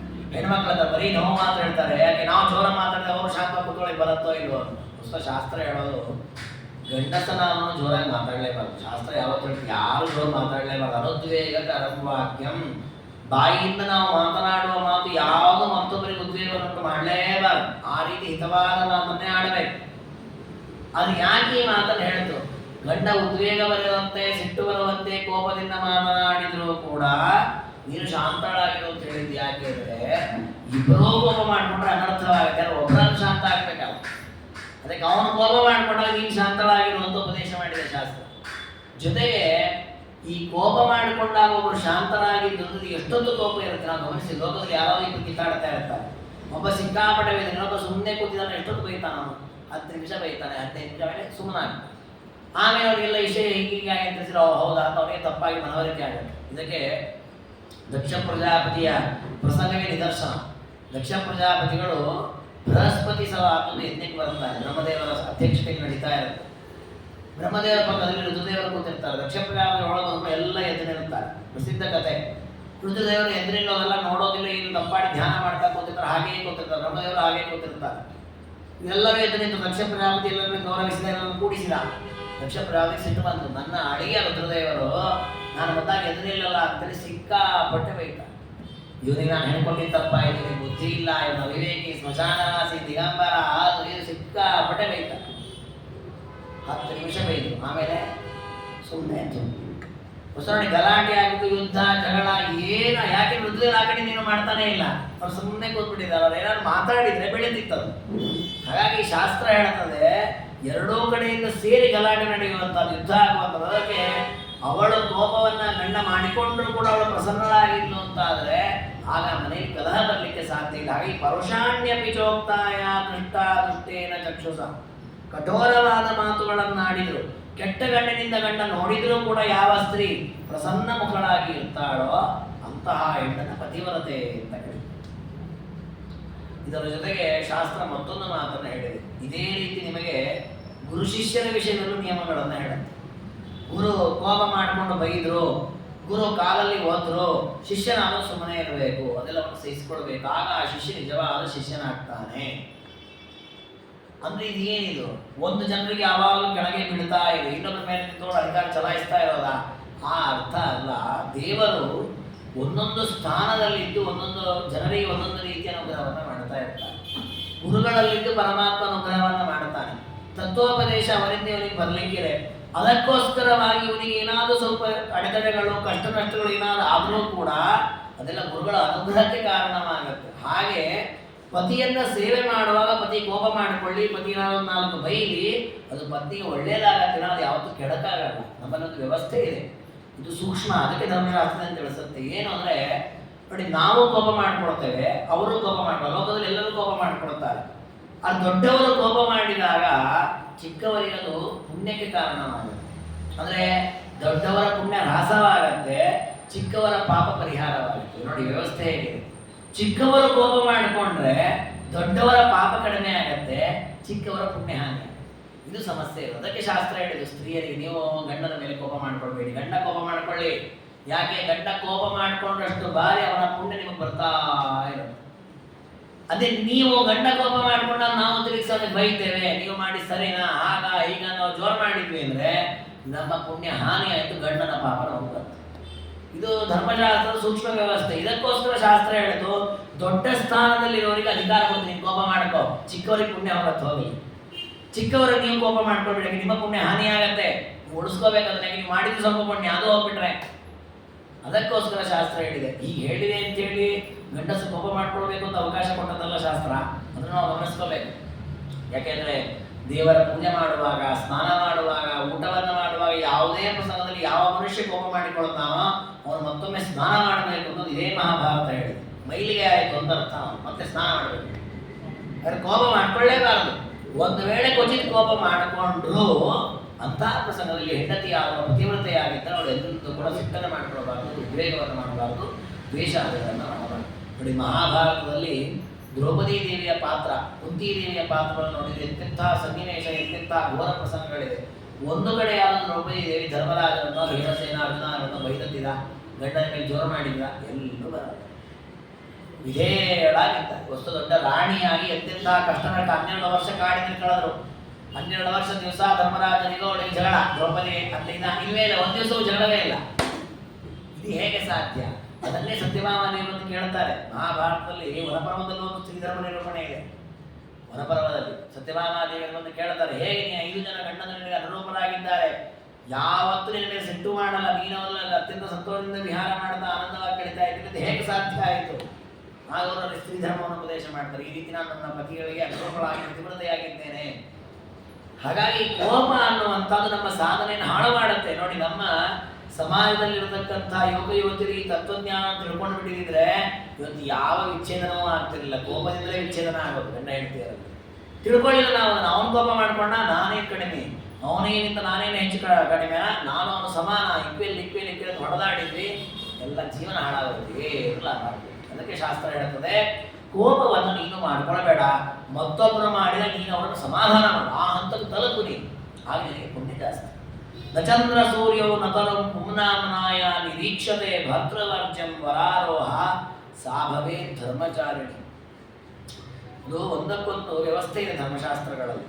ಅಂದರೆ ಗಂಡನಲ್ಲಿ ದೇವರನ್ನು ಚಿಂತನೆ ಮಾಡುವಂತಹದ್ದು, ಈ ಗಂಡನಿಗೂ ನನಗೂ ಇರುವಂತಹ ಈ ಸಂಬಂಧ ಈ ಜನ್ಮ ಪೂರ್ಣ ಇದೆ ಎನ್ನುವ ಎಚ್ಚರ, ಇದು ಪೂರ್ವಜನ್ಮದ ಫಲವಾಗಿ ಬಂದಿದೆ ಎನ್ನುವ ಮನವರಿಕೆ, ಈ ಎಲ್ಲ ಜ್ಞಾನ ಇದ್ದದ್ದರಿಂದ ಪ್ರಾಚೀನ ಕಾಲದಲ್ಲಿ ಗಂಡ ಹೆಂಡತಿ ಅನ್ಯೋನ್ಯವಾಗಿ 100 ವರ್ಷದ ತಂದಿದ್ರು. ಇವತ್ತು ಈ ಯಾವ ಜ್ಞಾನವೂ ಇಲ್ಲ. ಅಂದರೆ ನಾನು ನನ್ನ ಗಂಡನನ್ನು ಬಿಟ್ಟು ಬೇರೆ ಯಾವ ಪುರುಷರನ್ನು ನೋಡಬಾರ್ದು ಅನ್ನೋ ಆ ಎಚ್ಚರವೂ ಇಲ್ಲ. ಅಂದರೆ ಪರಪುರುಷ ಸ್ವಪುರುಷ ಅನ್ನೋ ಭಾಗವೂ ಇಲ್ಲ. ಯಾವ ಪುರುಷನ ಜೊತೆ ಬೇಕಾದ್ರೆ ಮಾತಾಡ್ಬೋದು, ಯಾವ ಪುರುಷನ ಜೊತೆ ಬೇಕಾದ್ರೆ ಅಡ್ಡಾಡಬಹುದು, ಏನು ಬೇಕಾದ್ರೆ ಸ್ವೇಚ್ಛಾಚಾರದ ಪ್ರವೃತ್ತಿ ಇವತ್ತಾಗಿದೆ. ಎಷ್ಟರ ಮಟ್ಟಿಗೆ ಇರಬೇಕು ಪತಿವ್ರತಾ ಸ್ತ್ರೀ ಅಂದರೆ, ಸೂರ್ಯಚಂದ್ರರನ್ನು ನೋಡುವಾಗಲೂ ಇದು ಮತ್ತೊಂದು ದೇವತೆ, ಗಂಡು ದೇವತೆ ಎಂದು ನೋಡಬಾರದಂತೆ. ಅವ್ರ ದೇವತೆಗಳು ನಮ್ಮ ಇಂದ್ರಿಯಾಭಿಮಾನಿಗಳನ್ನು ನೋಡ್ಲಿ ತಪ್ಪಿಲ್ಲ. ಯಾಕಂದ್ರೆ ಲೋಕದಲ್ಲಿ ಬೇಕಾಷ್ಟು ಪುರುಷರಿರ್ತಾರೆ, ಹಾಗೆ ಅವನೊಬ್ಬ ಪುರುಷನೇ ಅಲ್ಲ. ಸೂರ್ಯ ಅಂತ ಒಬ್ಬ ಪುರುಷ ದೇವತೆ, ಚಂದ್ರ ಅಂತ ಪುರುಷ ದೇವತೆ. ಇವರನ್ನ ಪುಂಬನಾಮನಾಯ ನಿರೀಕ್ಷತೆ, ಇವಳು ನೋಡುವಾಗ ಅಯ್ಯೋ ಸೂರ್ಯ ಪುರುಷ ಎಷ್ಟು ಚೆನ್ನಾಗಿದ್ದಾನಲ್ಲ ಅಂತ ಹೀಗೆ ನೋಡ್ಬಿಟ್ರೊಳ ಮಾತಿರುತ್ತೆ ಬಂದು ನೋಡಿ. ಸೂರ್ಯಚಂದ್ರ ಈ ದೇವತೆಗಳನ್ನು ನೋಡುವಾಗಲೇ ಪುರುಷ ದೇವತೆಗಳನ್ನು ದೃಷ್ಟಿಯಿಂದ ನೋಡಬಾರ್ದಂತೆ. ಇನ್ನ ಸಾಮಾನ್ಯ ಪುರುಷರನ್ನು ನೋಡಿದ್ರೆ ಎಷ್ಟು ಪಾಪ ಇದೆ ನೋಡಿ. ನಾವೇ ನೋಡಿದ್ಕೊಳ್ಳೆ ಸ್ತ್ರೀರಿಗೆ ಎಷ್ಟು ನಿಯಮ ಹೇಳಿದ್ದಾರಲ್ಲ ಅಂತ. ಧರ್ಮಶಾಸ್ತ್ರದ ಹಂತ ಹಂತದಲ್ಲಿ ಪರಸ್ತ್ರೀ ಪರಸ್ತ್ರೀ ಪರಸ್ತ್ರೀ ಪುರುಷನಿಗೆ ಧರ್ಮ ಹೇಳಿದ್ದು, ಪರಪುರುಷನ ಉಲ್ಲೇಖ ಬಂದದ್ದು ಈಗಲೇ. ಎಲ್ಲಿ ಬೇಕಾದ್ರೆ ಈ ಧರ್ಮಶಾಸ್ತ್ರ ನಿರೂಪಣೆಯಲ್ಲಿ ಪುರುಷರಿಗೆ ಉಪದೇಶ ಮಾಡಿದೆ, ಪರಸ್ತ್ರೀಯನ್ನು ಕಣ್ಣೆತ್ತಿ ನೋಡಬೇಡ, ಅದೇ ಮಹಾಪಾಪ ಸಾಧನ. ಉಮಾದೇವಿ ರುದ್ರದೇವರು ಹೇಳಿದ್ರಲ್ಲ, ಪರಸ್ತ್ರೀಯನ್ನು ಯಾರು ಕಣ್ಣಿನಿಂದ ನೋಡ್ತಾನೋ ಮುಂದಿನ ಜನರಲ್ಲಿ ಕಣ್ಣೇ ಇರಲಿಲ್ಲ, ಪೂರ್ಣನಾಗಿ ಹುಡ್ತಾನೆ ಅಂತ. ಹಾಗಾಗಿ ಪರಪುರುಷರನ್ನು ನೋಡುವುದು ಮಹಾಪಾಪ ಸಾಧನ. ಆದ್ರೆ ಅನಿವಾರ್ಯ. ಸೂರ್ಯಚಂದ್ರನ ನೋಡಿದ್ರೆ ಬೀದಿಯಲ್ಲಿ ಅಡ್ಡಾಡಿಗೆ ಬರುತ್ತಾ? ಆಗಲ್ಲ. ಹಾಗೆ ನೋಡುವಾಗ ದೇವತೆಗಳು ಅಥವಾ ನಮ್ಮ ಇಂದ್ರಿಯಾಭಿಮಾನಿಗಳು ಅಂತ ಆ ಚಿಂತನೆಯಲ್ಲಿ ನೋಡ್ಲಿ, ಪುರುಷ ಅಂತ ನೋಡಬಾರದಂತೆ. ಭರ್ತೃವರ್ಜಂ ವರಾರೋಹ ಸಾಭವೇ ಧರ್ಮಚಾರಿಣಿ. ಗಂಡನನ್ನು ಬಿಟ್ಟು ಬೇರೆ ಯಾವ ಪುರುಷನನ್ನು ಯಾರು ಕಣ್ಣೆತ್ತಿ ನೋಡೋದಿಲ್ಲ, ಮನಸ್ಸಿನಲ್ಲಿ ಅವಳ ಬಗ್ಗೆ ಆಲೋಚನೆಯನ್ನು ಮಾಡಲ್ಲ, ಅವಳು ನಿಜವಾಗಿ ಧರ್ಮಚಾರಿಣಿ. ಇನ್ನು ಗಂಡನಲ್ಲಿ ಅನೇಕ ದೋಷಗಳಿರುತ್ತೆ. ಕೆಲವೊಮ್ಮೆ ಹಾಗಾಗತ್ತೆ, ಗಂಡನ ಬಗ್ಗೆ ಯಾಕೆ ನಮಗೆ ಅಸಮಾಧಾನ, ಗಂಡನ ಬಗ್ಗೆ ಯಾಕೆ ವಿರೋಧ, ಗಂಡ ಹೆಂಡತಿ ಗಲಾಟೆ ಯಾಕೆ, ಗಂಡ ಸರಿ ಇಲ್ಲ, ಇದರಲ್ಲಿ ಕಂಪ್ಲೇಂಟ್. ಗಂಡನ ಮೇಲೆ ಒಂದಿಷ್ಟು ಕಂಪ್ಲೇಂಟ್ ಇದೆ. ನಮ್ಮಲ್ಲಿ ಏನು ಕಂಪ್ಲೇಂಟ್ ಇದೆ? ದರಿದ್ರಂ ವ್ಯಾಧಿತಂ ದೀನಂ ಅಧ್ವನ ಪರಿಕರ್ಷಿಣಂ ಪತಿಂ ಪುತ್ರಮಿವೋಪಾಸ್ತೆ ಸಾ ನಾರಿ ಧರ್ಮ ಭಾಗಿನಿ. ನನ್ನ ಗಂಡ ದರಿದ್ರ, ದುಡ್ಡಿಲ್ಲರಿ, ನಮ್ಮ ಅಪ್ಪ ಎಷ್ಟು ಶ್ರೀಮಂತರು, ಯಾವ್ದು ಬಡವರ ಮನೆ ಕೊಟ್ಬಿಟ್ಟಿದ್ದಾರೆ, ಇವನ್ನೆಲ್ಲ ನಂಬಿಸಿ ಹಾಳು ಮಾಡಿದ್ರು, ಇವನು ಏನು ಧನವೇ ಇಲ್ಲ, ಇವನು ಬಡವ, ಇವನ ಜೊತೆಗೆ ನಾನು ಸಂಸಾರ ಮಾಡೋದು ಹೇಗೆ? ಹಾಗಾದ್ರೆ ಗಂಡ ದರಿದ್ರ ಅನ್ನೋ ಕಾರಣಕ್ಕೆ ಅವನ ಮೇಲೆ ವಿರೋಧ ಮಾಡುವಂತಹದ್ದಿದೆ ನಮ್ಮ ಸಮಾಜದಲ್ಲಿ. ತಪ್ಪು ಅಂತ ಹೇಳುತ್ತೆ ಶಾಸ್ತ್ರ. ದರಿದ್ರನಾದವನಿಗೆ ಬದುಕು ಯಾಕೆ? ದರಿದ್ರನಾದವನಿಗೆ ಕಟ್ಕೊಂಡದ್ದು ಯಾಕೆ? ನಿನ್ನ ಪೂಜೆ ಅನ್ನೋದು ಕರ್ಮದ ಫಲ, ಅದು ಅವನ ಕರ್ಮದ ಫಲ ಅಲ್ಲ. ಅವನು ದರಿದ್ರನಾದವನ ಕರ್ಮದ ಫಲ, ಅವನು ಕಟ್ಕೊಂಡದ್ದು ನಿನ್ನ ಕರ್ಮದ ಫಲವೇ ಅದು. ಆ ಎಚ್ಚರ ನಮಗಿರಬೇಕು ನೋಡಿ. ನಮಗೆ ಆ ಎಚ್ಚರಗಳೇ ಇಲ್ಲ. ಕೆಟ್ಟ ಮಕ್ಕಳು ಹುಟ್ಟಬಾರ್ದು ನಿಜ, ಕೆಟ್ಟ ಗಂಡ ಸಿಗಬಾರ್ದು ನಿಜ, ಕೆಟ್ಟ ಹೆಂಡತಿ ಸಿಗಬಾರ್ದು ನಿಜ, ಅದೆಲ್ಲ ಸತ್ಯವೇ. ಆದ್ರೆ ನಮ್ಮ ಕರ್ಮದ ಫಲ ಇದನ್ನು ಅನುಭವಿಸ್ತೇವೆ, ಯಾರು ತಪ್ಪಿಸ್ತಾರೆ ಅದನ್ನು? ಹಾಗಾಗಿ ಹೇಳ್ತಾರೆ ದರಿದ್ರಂ ವ್ಯಾಧಿತಂ. ಕೆಲವೊಮ್ಮೆ ಗಂಡನಿಗೆ ರೋಗ ಬರುತ್ತೆ ನೋಡಿ. ನಮ್ಮಲ್ಲಿ ಇವತ್ತು ಇಂಥದೆಲ್ಲ ನಡೆದಿದೆ ಘಟನೆಗಳು. ರೋಗಗ್ರಸ್ತನಾಗಿದ್ದಾನೆ ಅಂತ ಅವನನ್ನು ಡೈವರ್ಸ್ ಮಾಡಿಬಿಟ್ಟಿದ್ದಿದೆ, ಬಿಟ್ಬಿಟ್ಟಿದ್ದೆ. ಆ ಗಂಡ ಬೇಡ ನಮಗೆ. ಎಷ್ಟರ ಮಟ್ಟಿಗೆ ಹೇಳಿದೆ ಮಹಾಭಾರತ ಅಂತಂದ್ರೆ, ಧರ್ಮಶಾಸ್ತ್ರದಲ್ಲೂ ಬರುತ್ತದು. ಒಂದು ವೇಳೆ ಮದುವೆ ಮಾಡಿಕೊಂಡಂತಹ ಹುಡುಗ ಗಂಡಸೇ ಅಲ್ಲ ಅಂತ ಗೊತ್ತಾದ್ರೂ ಅವನ ಜೊತೆಗೆ ಇರಬೇಕು ಅಂತ ಹೇಳುತ್ತೆ ಶಾಸ್ತ್ರ. ಅಷ್ಟರ ಮಟ್ಟಿಗೆ ನಿಯಮಗಳನ್ನು ಹೇಳಿದೆ. ಇವತ್ತಂತಹದ್ದು ಏನು ಸನ್ನಿವೇಶ, ಎಲ್ಲ ಅನುಕೂಲ ಇರುತ್ತೆ. ಅವ್ರು 4 ಕಾರ್ ಇದೆ ಅಂತ ಹೇಳಿದ್ರು, 3 ಕಾರ್ ಮನೆಯಲ್ಲಿ ನಿಂತಿದೆ, ಅದಕ್ಕೆ ನಾನು ಗಂಡನ ಬಿಡ್ತೇನೆ, ಹೀಗೆಲ್ಲ ಕಂಪ್ಲೇಂಟ್ ಮಾಡಿ ಗಂಡ ಹೆಂಡತಿ ವಿಚ್ಛೇದನ ಮಾಡಿರೋದು. ಅಂದರೆ ಇದು ಘೋರವಾದರೆ ವಿವೇಕವೇ ಇಲ್ಲದ ರೀತಿಯಲ್ಲಿ ಬದುಕ್ತಾ ಇದ್ದೇವೆ ನಾವು. ಅದು ಬಹಳ ಅಸಂಗತ. ಹಾಗಾಗಿ ಹೇಳ್ತಾರೆ ದರಿದ್ರನಾಗಿರಲಿ ಗಂಡ, ವ್ಯಾಧಿಗ್ರಸ್ತನಾಗಿರಲಿ, ದೀನಂ ಅತ್ಯಂತ ಆರ್ತನಾಗಿ ಎಲ್ಲ ಕುಗ್ಗಿ ಹೋಗಿಬಿಟ್ಟಿದ್ದಾನೆ, ಅದೆಲ್ಲ ಕಳ್ಕೊಂಡ್ಬಿಟ್ಟಿದ್ದಾನೆ, ಸಮಾಜದ ಅತ್ಯಂತ ಹೇಯವಾದ ಸನ್ನಿವೇಶದಲ್ಲಿ ಬದುಕ್ತಾ ಇದ್ದಾನೆ ಅಂತಾದರೂ ಕೂಡ ಮಕ್ಕಳನ್ನು ಹೇಗೆ ಪ್ರೀತಿಯಿಂದ ನಾವು ನೋಡ್ತೇವೋ ಹಾಗೆ ಗಂಡನ್ನು ಅಷ್ಟೇ ಪ್ರೀತಿಯಿಂದ ಹೆಂಡತಿ ನೋಡ್ಕೊಳ್ಬೇಕು. ಅಧ್ವನ ಪರಿಕರ್ಷಿತ. ಕೆಲವೊಮ್ಮೆ ಗಂಡಸಿನ ಕೆಲಸ ದೂರ ಊರಿಗೆ ಹೋಗುವ ಕೆಲಸಗಳಿರುತ್ತೆ, ತಿರುಗಾಡುವ ಕೆಲಸಗಳಿರುತ್ತೆ, ಆ ರೀತಿಯ ಕೆಲಸದವನೇ ಆಗಿರಲಿ. ಪತಿಂ ಪುತ್ರಮಿವೋಪಾಸ್ತೆ ಸಾ ನಾರಿ ಧರ್ಮಭಾಗಿನಿ. ಹೀಗೆ ಹೆಂಡತಿಯಾದವಳು ಗಂಡನಲ್ಲಿ ಎಷ್ಟು ಅನುರೂಪಳಾಗಿರಬೇಕು, ಎಷ್ಟು ವಿಧೇಯಳಾಗಿರಬೇಕು.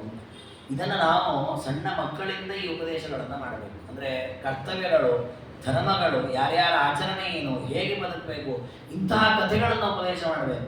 ನಮ್ಮಲ್ಲಿ ದುರಂತ ಏನು ಅಂದರೆ, ನಾವು ದೃಷ್ಟಾಂತವಾಗಿ ಹೇಳೋದು ಅಥವಾ ಕಥೆಗಳನ್ನು ಹೇಳೋದು ಎಲ್ಲ ಇವತ್ತಿನ ಜನರೇಷನ್ ಕಥೆಗಳನ್ನೇ ಹೇಳೋದು, ಅದನ್ನೇ ಕಣ್ಣಿನಿಂದ ನೋಡೋದು, ಅದನ್ನೇ ಧಾರಾವಾಹಿಗಳನ್ನು ತೋರಿಸ್ತಾರೆ, ಟಿವಿಗಳಲ್ಲಿ ತೋರಿಸ್ತಾರೆ. ನೋಡಿ ನಮ್ಮ ತಲೆ ಏನಾಗ್ಬಿಟ್ಟಿದೆ ಅಂದರೆ, ಅವನನ್ನು ಸರಿ ಇಲ್ಲ ಬಿಟ್ಬಿಡು, ಅವನೋಡು ಅವ್ರು ಬಿಟ್ಟು ಆರಾಮಾಗಿಲ್ಲ, ನಾನು ಯಾಕೆ ಆರಾಮಾಗಿರೋಕ್ಕಾಗಲ್ಲ. ಈ ರೀತಿ ನಮ್ಮ ಸಮಾಜ ಹಾಳಾಗ್ಲಿಕ್ಕೆ ಇರಬೇಕು, ಆ ದಾರಿಯಲ್ಲಿ ಸಾಕ್ತಾ ಇದೆ. ಯಾಕೆ ಅಂದರೆ ಸರಿಯಾದ ಜ್ಞಾನ ಪಡ್ಕೊಂಡಿಲ್ಲ. ಶಾಸ್ತ್ರ ಹೇಳೋದೇ ಅದನ್ನು, ನೀನು ಮೊದಲು ತಿಳ್ಕೋ, ಜೀವನ ಚೆನ್ನಾಗಿರುತ್ತೆ. ತಿಳಿಯದೇ ಜನ ಚೆನ್ನಾಗೋದೇ. ಹಾಗಾಗಿ ಹೇಳ್ತಾರೆ, ಎಂತೆಂತಹ ಘೋರ ಸನ್ನಿವೇಶ ಇದ್ದರೂ ಕೂಡ ನೀವು ಆ ಪತಿಯನ್ನು ಸೇವೆ ಮಾಡಬೇಕು, ಪತಿಯನ್ನೆಂದೂ ಕೂಡ ಬಿಡಬಾರದು. ಮತ್ತೊಂದು ಸೂಕ್ಷ್ಮ ಏನಿದೆ ಅಂದರೆ, ಧರ್ಮಶಾಸ್ತ್ರದಲ್ಲಿ ಬರುತ್ತೆ, ನಮಗೆ ಯಾವುದೋ ಒಂದು ಜನ್ಮದ ಫಲವಾಗಿ ಒಂದು ದುಃಖ ಪ್ರಾಪ್ತವಾಗತ್ತೆ. ನಾವು ಆ ದುಃಖದಿಂದ ಪಾರಾಗಬೇಕು ಅಂತ ಹೇಳಿ ಏನು ಮಾಡಬೇಕು ಅಂದರೆ, ಅದನ್ನು ಅನುಭವಿಸ್ತಾ ಅದರಲ್ಲಿ ವೈರಾಗ್ಯವನ್ನು ಸಂಪಾದಿಸ್ತಾ ಅದನ್ನು ಸಂಕೋಚ ಮಾಡುವ ಪ್ರಯತ್ನವನ್ನು ಮಾಡಬೇಕು. ಇದು ಬುದ್ಧಿವಂತರ ಲಕ್ಷಣ. ನಾವು ಆ ದುಃಖದಿಂದ ಪಾರಾಗಬೇಕು ಅಂತೇಳಿ ದುಃಖವನ್ನೇ ಬಿಡುತ್ತೇವೆ ಅಂತ ಹೊರಟ್ರೆ ಏನಾಗತ್ತೆ ಅಂದರೆ, ಈಗ ದೂರಕ್ಕೆ ಹೋಗಿರುತ್ತೆ, ಮುಂದೆ ಬಡ್ಡಿ ಸಮೇತ ಅದು ನಮಗೆ ಅಂಟಿಕೊಳ್ಳುತ್ತೆ. ಅಂದರೆ ಉದಾಹರಣೆಗೆ ಯಾವನೋ ಒಬ್ಬ ತಾನೊಬ್ಬಳನ್ನು ಮದುವೆ ಆಗಿದ್ದಾನೆ. ಅವಳು ಸ್ವಲ್ಪ ಜಗಳ ಗಂಟೆ ಹೆಂಡತಿ, ಯಾವಾಗಲೂ ಕಿರಿಕಿರಿ ಮಾಡ್ತಾಳೆ, ಕಂಪ್ಲೇಂಟ್ ಹೇಳ್ತಾಳೆ. ಈಗೇನೋ ಒಂದು ಕೆಟ್ಟದಾಗಿರೋ ಹೆಂಡತಿ ಸಿಕ್ಬಿಟ್ಟಿದ್ದಾಳೆ, ಪೂರ್ವ ಜನ್ಮದ ಪಾಪದ ಫಲವಾಗಿ. ಇವನು ಅವಳಿಂದ ಏನ್ರಿ ಧರ್ಮಕರ್ಮ ನಡೆಯುತ್ತೆ, ಬಳಿ ಯಾವಾಗ ಜಗಳಾಡ್ತಾಳೆ, ಅವಳನ್ನು ಬಿಟ್ಬಿಡ್ತೇನೆ ಅಂತ ಡೈವರ್ಸ್ ಮಾಡಿದ. ಬಿಟ್ಟ ಅಂತ ಇಟ್ಕೊಳ್ಳಿ. ಇವನೇನು ಅನ್ಕೊಂಡ, ಕಿರಿಕಿರಿ ತಪ್ಪ ನಿಶ್ಚಿಂತೆಯಿಂದ ನಾನಿದ್ದೇನೆ.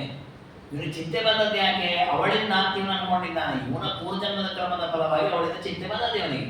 ಇವನು ಬಿಟ್ನಲ್ಲ, ಬಿಟ್ಟದ್ದಕ್ಕೆ ಏನಾಗತ್ತೆ ಅಂದ್ರೆ ಈ ಜನ್ಮದಲ್ಲಿ ಏನಾಗಲ್ಲ, ಮುಂದಿನ ಜನ್ಮದಲ್ಲಿ ಮತ್ತೆ ಅಂತಹ ದರಿದ್ರ ಹೆಂಡತಿ ಇವನಿಗೆ ಸಿಗ್ತಾಳ. ಆವಾಗ ಇನ್ನೂ 10 ವರ್ಷ ಜಾಸ್ತಿ ಅನುಭವಿಸ್ಬೇಕಾಗತ್ತೆ. ನಾವೀಗ ಬಿಟ್ಟದ್ದು ಏನು ಸಾರ್ಥಕ ಆಯ್ತಾಗ. ನಾವೇನು ಅನ್ಕೊಂಡ್ಬಿಟ್ಟಿದೆ ಅಂತ ನಾವು ಚಿಂತೆಯಿಂದ ಹೊರಗೆ ಬಂದ್ವಿ ಅಂತ, ಹೊರಗೆ ಬರಲಿಲ್ಲ, ಇನ್ನು ಜಾಸ್ತಿ ಮಾಡ್ಕೊಂಡಿದ್ದೆ. ಅದಕ್ಕೆ ಧರ್ಮಶಾಸ್ತ್ರ ಹೇಳುತ್ತೆ, ನಿನ್ನ ಕರ್ಮದ ಫಲ ಅಂತ ನಿನಗೆ ಬಂದಿದೆ, ಅದನ್ನು ಯಾರು ತಪ್ಪಿಸ್ಲಿಕ್ಕಾಗಲ್ಲ, ಮತ್ತೊಂದು ತಗೊಳ್ಲಿಕ್ಕೂ ಆಗಲ್ಲ. ನೀನೇ ಅನುಭವಿಸಬೇಕು. ನೀನೇ ಸಿಗ್ನೇಚರ್ ಹಾಕಿ, ನೀನೇ ಡೆಪಾಸಿಟ್ ಮಾಡಿದ್ದು, ನೀನೇ ಸಿಗ್ನೇಚರ್ ಹಾಕಿ ನೀನೇ ಪಡ್ಕೊಳ್ಬೇಕಲ್ಲ, ಬೇರೆ ಯಾರು ತಗೊಳ್ಳಲ್ಲ. ಹಾಗಿರುವಾಗ ನಾವು ಯಾಕೆ ಅದಕ್ಕೋಸ್ಕರ ವ್ಯಥೆಯನ್ನು ಪಡಬೇಕು, ಅದನ್ನು ಯಾಕೆ ಮತ್ತೊಬ್ಬರಿಗೆ ಕೊಡ್ಲಿಕ್ಕೆ ಹೋಗ್ಬೇಕು? ನಾವೇ ಅನುಭವಿಸೋಣ ಅದನ್ನು.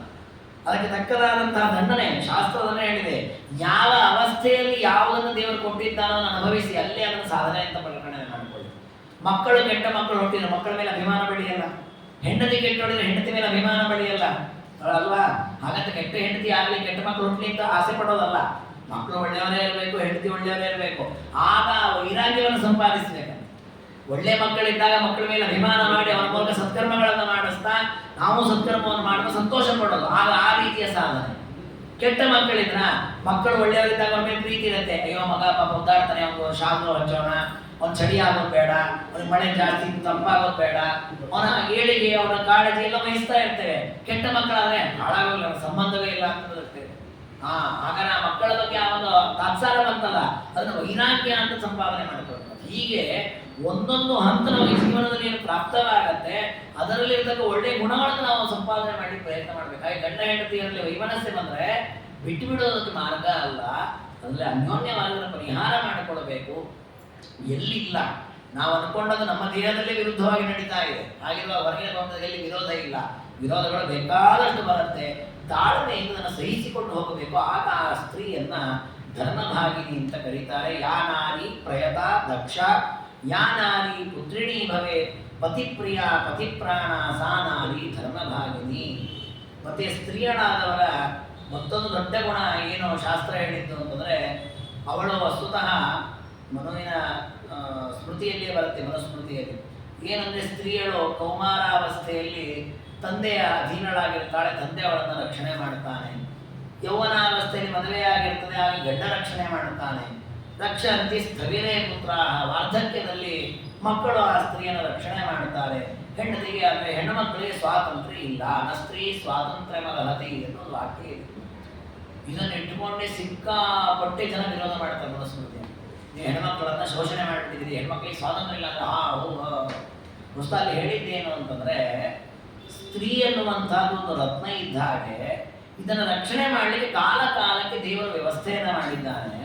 ಬಾಲ್ಯಾವಸ್ಥೆಯಲ್ಲಿ ಯಾರ ಜೊತೆಗಿರ್ತಾರೆ ಅವಳಿಗೆ, ಯೌವನಾವಸ್ಥೆಯಲ್ಲಿ ಯಾರಿರ್ತಾರೆ, ವಾರ್ಧಕ್ಯದಲ್ಲಿ ಯಾರಿರ್ತಾರೆ ಅಂತ ಹಾಗೆ ಹೇಳಿದ್ದೇ ವಿನಃ ಅವಳ ರಕ್ಷಣೆಗೆ ಯಾರಿರ್ತಾರೆ ಅಂತ ಹೇಳಿದ್ದೇ ವಿನಃ ಅವಳು ಆರಾಮಾಗಿ ತನಗೆ ಬೇಕಾದ ಕೆಲಸ ನಾನು ಮಾಡಬಾರ್ದು ಅವಳಿಗೆ ನಿರ್ಬಂಧನ ಹಾಕಿ ಎಲ್ಲವೂ ಮತ್ತೊಬ್ಬರ ಅಧೀನರಾಗಿರ್ಬೇಕು ಅದನ್ನ ಹೇಳಿದ್ದಲ್ಲ.